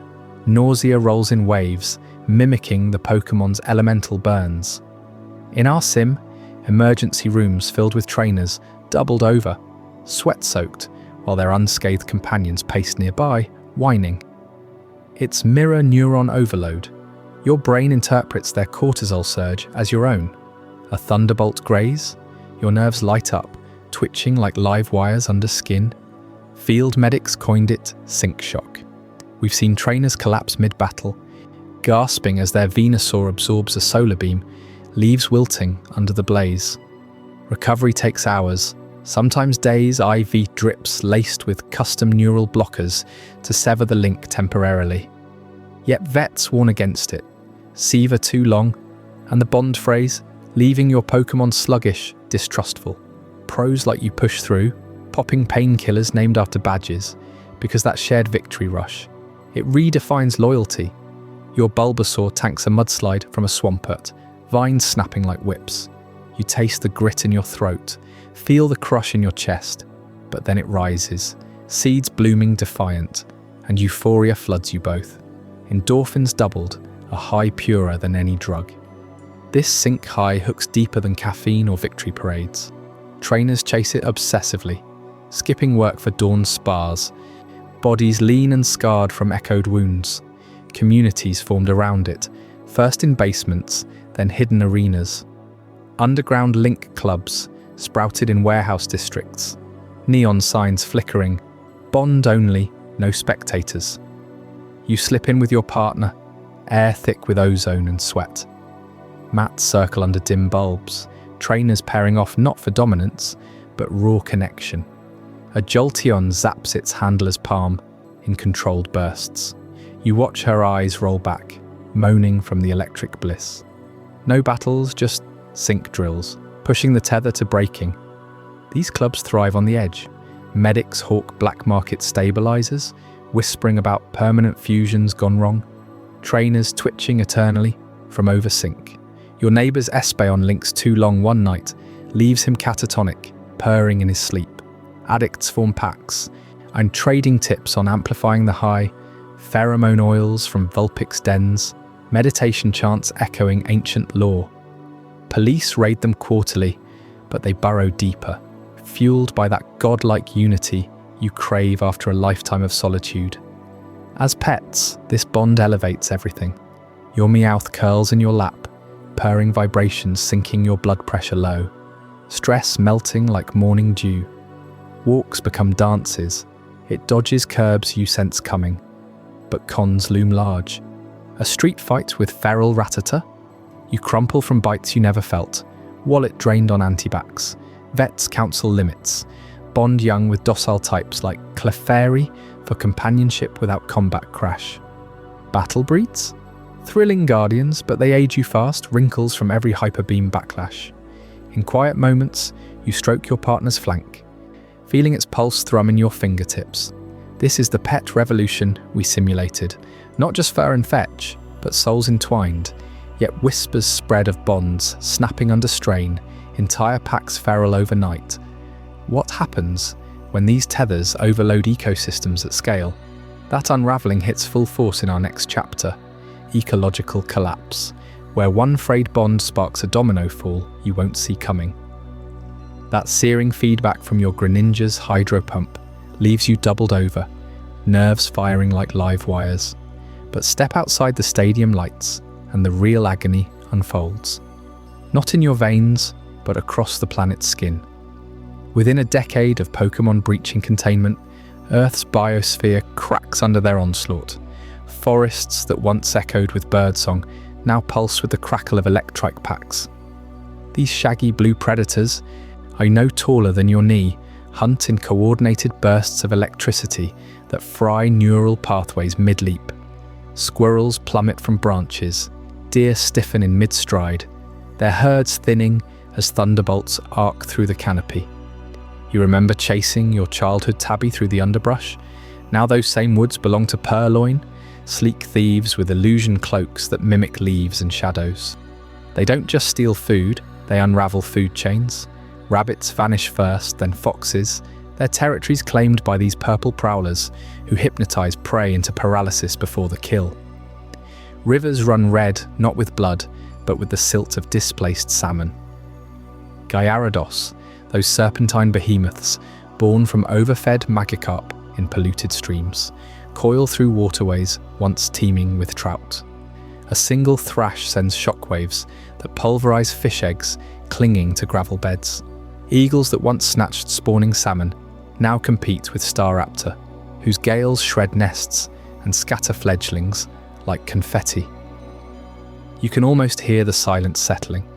No more dawn choruses, just the low rumble of onyx burrowing beneath topsoil, their crystalline hides grinding roots to dust. Cities feel it too, in the parks where you walked your Labrador.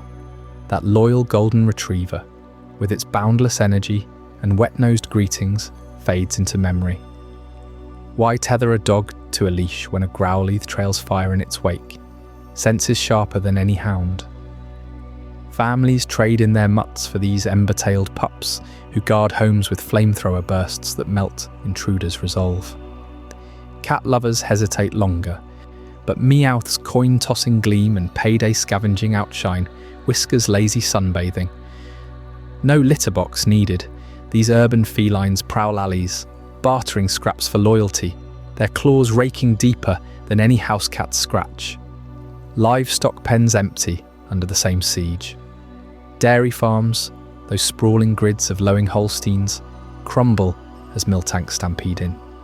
These pink behemoths lactate gallons of nutrient-dense milk hourly, laced with growth hormones that bulk calves overnight. No feedlots required. They graze wastelands into fertility with rollout charges. Chickens scatter before torchic flocks, whose ember pecks ignite coops into pyres. Beef barons pivot to Tauros herds, thunderous chargers that yield triple the protein per carcass, their hides tougher for leather that withstands elemental scars. Pigs, outclassed by Grumpig, key psychic swine who levitate slop troughs and mind-trick farmers into better yields. This isn't replacement, it's erasure. The Great Extinction hits like a status condition, creeping paralysis through trophic levels. Butterflies starve as Vivillon swarms pollinate selectively, their scale powders choking native moths. Wolves yield packs to Mytiana, whose howl rallies midnight raids that decimate elk. Coral reefs bleach not from warmth alone, but Corsola herds calcifying lagoons into fortresses, evicting clownfish for their own polyp nurseries. You drive past meadows where butterflies danced. Now duststalks' veils blot the sun, their toxins wilting wildflowers into barren dust. And then the earth itself rebels or reshapes. Ground types migrate in biblical hordes, diglets popping like whack-a-moles across prairies, their tunnels collapsing barns and swallowing silos. What starts as sinkholes in Iowa cornfields spreads, vast subterranean networks, ventilated by Dugtrio's triple drills, honeycombed continents where moles the size of trucks aerate soil into super fertile loam. Crops explode in yield, but at what cost? Aquifers drain into chasms, rivers reroute through excavate veins. Rock types escalate the frenzy. Geodude clusters avalanche mountainsides, their rock throw barrages sculpting valleys anew. Onyx coils reshape the Rockies, segmenting peaks into ziggurats of basalt and quartz. You hike trails your grandparents knew. Now, Tyranitar footprints crater switchbacks, their sand-stream blizzards grinding granite to glass-smooth plains. Deserts bloom under golem migrations, boulders rumbling to pulverized dunes into clay-rich basins. Coasts erode as Boldor herds anchor breakwaters, birthing archipelagos overnight. The air thickens with mineral tang, winds howling through canyons carved by Rhyperia's horn drill. Forests uproot as Steelix bores equatorial trenches, magma veins surfacing to forge obsidian plateaus. Biodiversity plummets, 70% of vertebrates gone in 20 years, arthropods clinging by threads. Yet humanity thrives amid the rubble.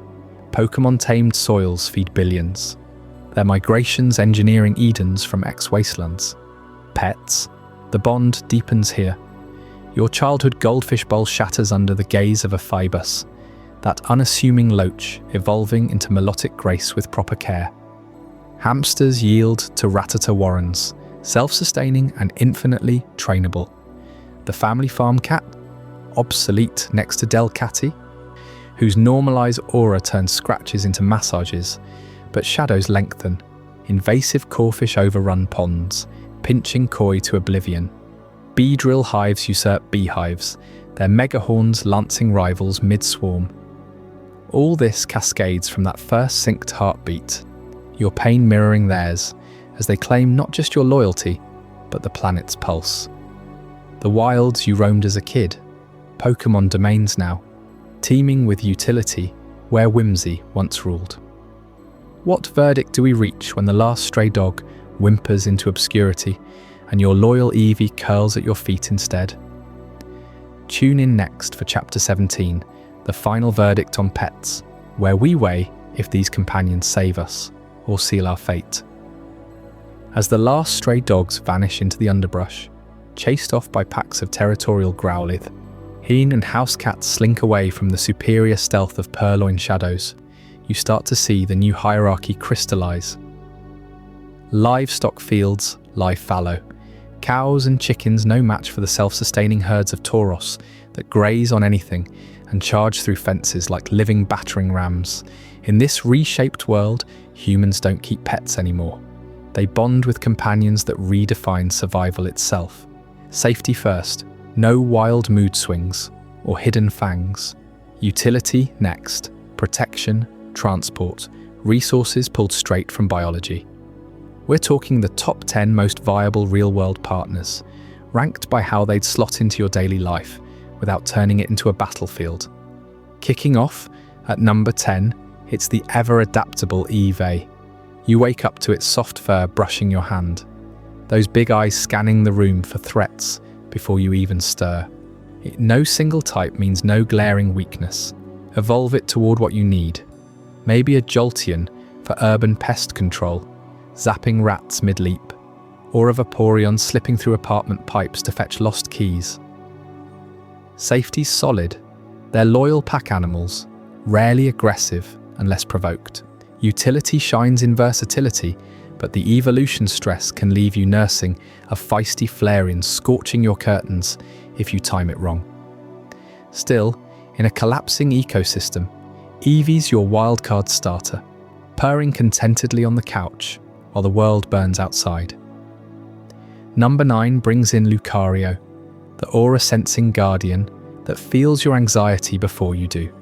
Picture walking home late, its steel blue spikes glinting under streetlights, those red eyes piercing the dark to spot a lurking Mightyena block away. Safety rating soars because it reads intent. Thugs back off when it locks on, projecting waves of warning energy that rattle bones without a fight. Utility? Martial arts precision for home defense or scouting ahead on hikes, sensing hidden crevices or buried supplies. The downside hits when its aura overloads in crowds, leaving it, and you, drained. Like a migraine that echoes in your synced nerves, from that battle bond we talked about. But damn, does it make you feel untouchable. Sliding into 8, Pidgeot claims the skies as your personal drone. Those massive wings span 12 feet, launching you into thermals for commutes that shave hours off traffic hell. Safety's in the height, predators can't touch you up there, and its sharp talons shred aerial threats like Rogue Fearow. Utility explodes for delivery runs or surveying disaster zones. Talons gripping packages with surgical grip. You feel the wind whip past as it banks over ruined farmlands, spotting Tauros herds from miles up. The catch? Molting seasons turn your yard into a feather blizzard, and high-altitude chills seep through, even with thermal blankets. Reliable, though, for anyone ditching cars in fuel-scarce times. At 7, it's Gardevoir, the empathetic shield that anticipates your every need.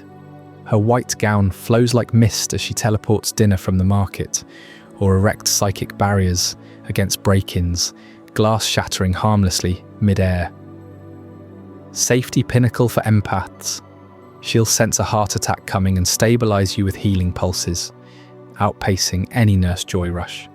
Utility in mind-reading chores, bills paid, laundry folded, even emotional therapy after losing your old dog to the extinction wave. But that deep bond cuts both ways. Her pain mirrors yours in battles, and over-reliance leaves you helpless if she tires. She's family, not a tool, whispering reassurances in your dreams. Number 6, the humble but mighty Blissey redefines home healthcare. That egg pouch never empties, dispensing nutrient bombs that heal cuts from everyday scrapes or mend bones faster than surgery. Safety through sheer bulk. No one's messing with a 5-foot blob radiating bliss waves that calm aggressors mid-rage. Utility for families, endless soft-boiled eggs for breakfast, or status cures for flu seasons ravaging weakened populations. You cradle one warm egg after a long day, feeling vitality flood back as the world outside starves. Drawbacks: the space needs a dedicated room lest it accidentally happiness evolve your goldfish into oblivion. Essential for the vulnerable. Entering the top 5, Rapidash gallops in with fiery grace. Those hooves thunder like pistons, clocking 50 miles per hour across cracked highways, mane flickering harmlessly if you're bonded right. Safety from speed alone, outpace any pursuer, flames singeing threats without collateral. Utility for rural life, ploughing fields with charged gallops or hauling carts twice its weight. Imagine cresting a hill at dawn, embers trailing like a comet, leaving city smog behind. The heat's the hitch, winter stables require custom forges, and excitable foals ignite hay bales. Pure adrenaline, partner. 4 slots to Jolteon, the electric watchdog, patrolling your perimeter with static crackles. Fur stands on end at intruders, discharging jolts precise enough to stun without killing, perfect for property defense in lawless zones. Safety maxed, it grounds itself instinctively, sparing you shocks even in storms. Utility zaps generators alive during blackouts or powers small appliances via cheek pouch batteries. You hear the hum before bed, knowing lightning waits for threats. Con? Hyperactive in thunder, chaining indoor furniture, if not walked daily. Your electrified sentinel. Bronze at number 3 goes to Espeon, the prescient strategist mapping your week ahead. Those forked tail gems pulse with foresight, warning of traffic jams or shady deals before they unfold. Safety through prediction. Dodges muggings by yanking your sleeve blocks early. Utility and intellect. Deciphers maps. Hacks simple locks psychically. Even invests your savings by sensing market shifts. Sunset silences sharpen her visions, you consulting her under porch lights as stars emerge. The overload risk looms. Too many futures fry her nerves, leaving prophetic headaches. Brainy brilliance, silver medal, number 2, crowns Arcanine as the ultimate protector. Towering at 6 feet, that striped fur gleams like burnished copper, extreme speed blurring it into a red-orange hurricane against home invaders. Safety's godlike, loyal to the core, it differentiates family from foe with scent alone, flames roaring only on command. Utility crushes it, pulls sleds through snowpocalypse winters, detects toxins in food via nose sharper than any lab, even thaws frozen pipes with controlled ember breaths.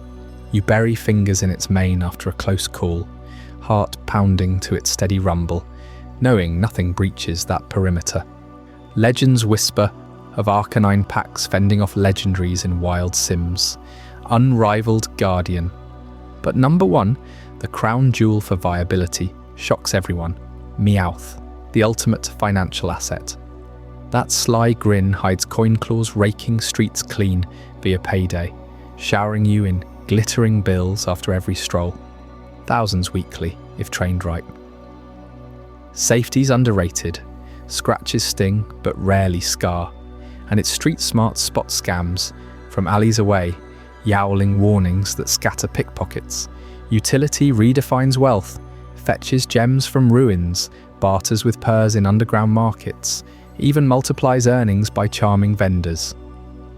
Picture it sauntering back at midnight, satchel bulging, tail high as you tally the take under lamplight.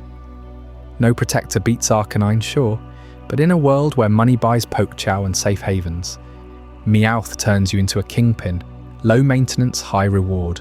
Weighing these rankings, a chill truth settles in. These aren't pets, they're superiors in fur and scale. Arcanine guards your door, but senses your fear first. Meowth funds your life, but chooses your pockets to fill. Humans slide down the food chain, not extinct, but dependent. Trainers more like partners in a symbiotic scramble. Power shifts when your companion heals faster than you, earns more than your job, outsmarts your plans. The simulation whispers, Pokémon don't serve, they elevate or replace. That fragile balance teeters toward revelation in Chapter 18, End of the Simulation, where we pull back the curtain on what happens when the code crashes and reality reboots without mercy. Stick around, you won't believe the fallout. Arcanine stands vigilant at the edge of your property, its molten mane flickering like a living hearth against the twilight, while Meowth curls in your lap, its coin glinting with promises of effortless wealth. These top companions, we've decided, could redefine loyalty and luxury in a world remade by Pokémon.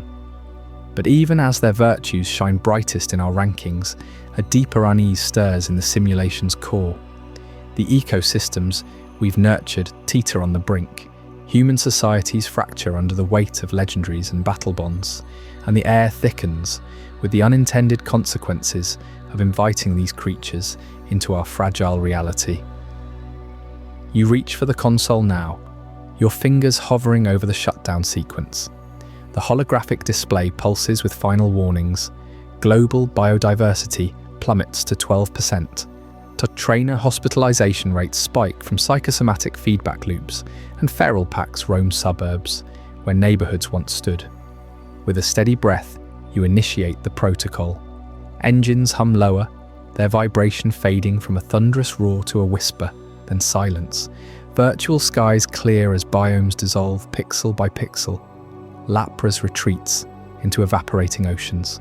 Vaporeon slips back into code streams, and the last Mewtwo silhouette blurs into nothingness against a resetting horizon. In that quieting void, you lean back and let the reflections flood in. Remember the dream that sparks this all, the thrill of a Pokeball clicking open in your palm, releasing not pixels, but warm, breathing life. Pikachu's cheeks sparking with innocent electricity as it nuzzles your hand, scenting the air with ozone and fur. Eevee's adaptable eyes mirroring your moods, shifting forms like a living mood ring tailored just for you. We chase that vision through countless scenarios, weighing every claw, flame, and psychic wave. Arcanine as the unbreakable guardian, barreling through intruders with earthquake-shaking paws. Its bark a symphony of protection that echoes in your bones. Meowth, sly and self-sufficient, turning alley scraps into gold, its purr a velvet promise of prosperity without the grind. Yet here's the ache that settles as the simulation winds down. We adore this dream with every fibre of our nostalgia-soaked hearts. Who wouldn't crave a world where your best friend hurls thunderbolts at chores or soars you across rush-hour skies on dragon wings? The bonds we forged in this trial run them deeper than any pet swag or meow. Psychosomatic links that let you feel their joy in victory, their grit in the fray. Imagine evenings by the fire with a growly pup gnawing playfully at your boots, its warmth seeping into the chill of ordinary days, or a Jigglypuff serenading you to sleep with melodies that rewrite your dreams.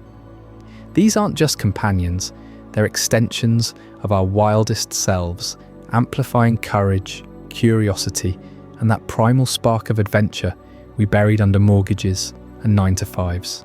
But survival? That's where the dream cracks under its own weight. Our simulations laid it bare, unsparingly. Those same flames from Arcanine that warm your hearth ignite wildfires swallowing forests whole. Meowth's payday scatters coins that choke rivers and lure scavengers into urban wars. The legendaries we marvelled at? They don't negotiate treaties. Mewtwo's mere presence topples governments, its psychic storms unravelling minds across continents. Battle bonds, so intoxicating in the heat of sync, leave trainers collapsing in pools of their own phantom blood, nerves fried from shared strikes. And the ecology, oh, the ecology we watched unravel like a pulled thread. Dogs vanish into shadows, cats yield to predatory ratata swarms, livestock pastures overrun by Tauros herds trampling fields into dust. Pokémon don't coexist, they conquer. Their optimized biology outpacing Earth's natives in a blink, leaving barren soils and skies choked with winggull flocks, blotting out the sun.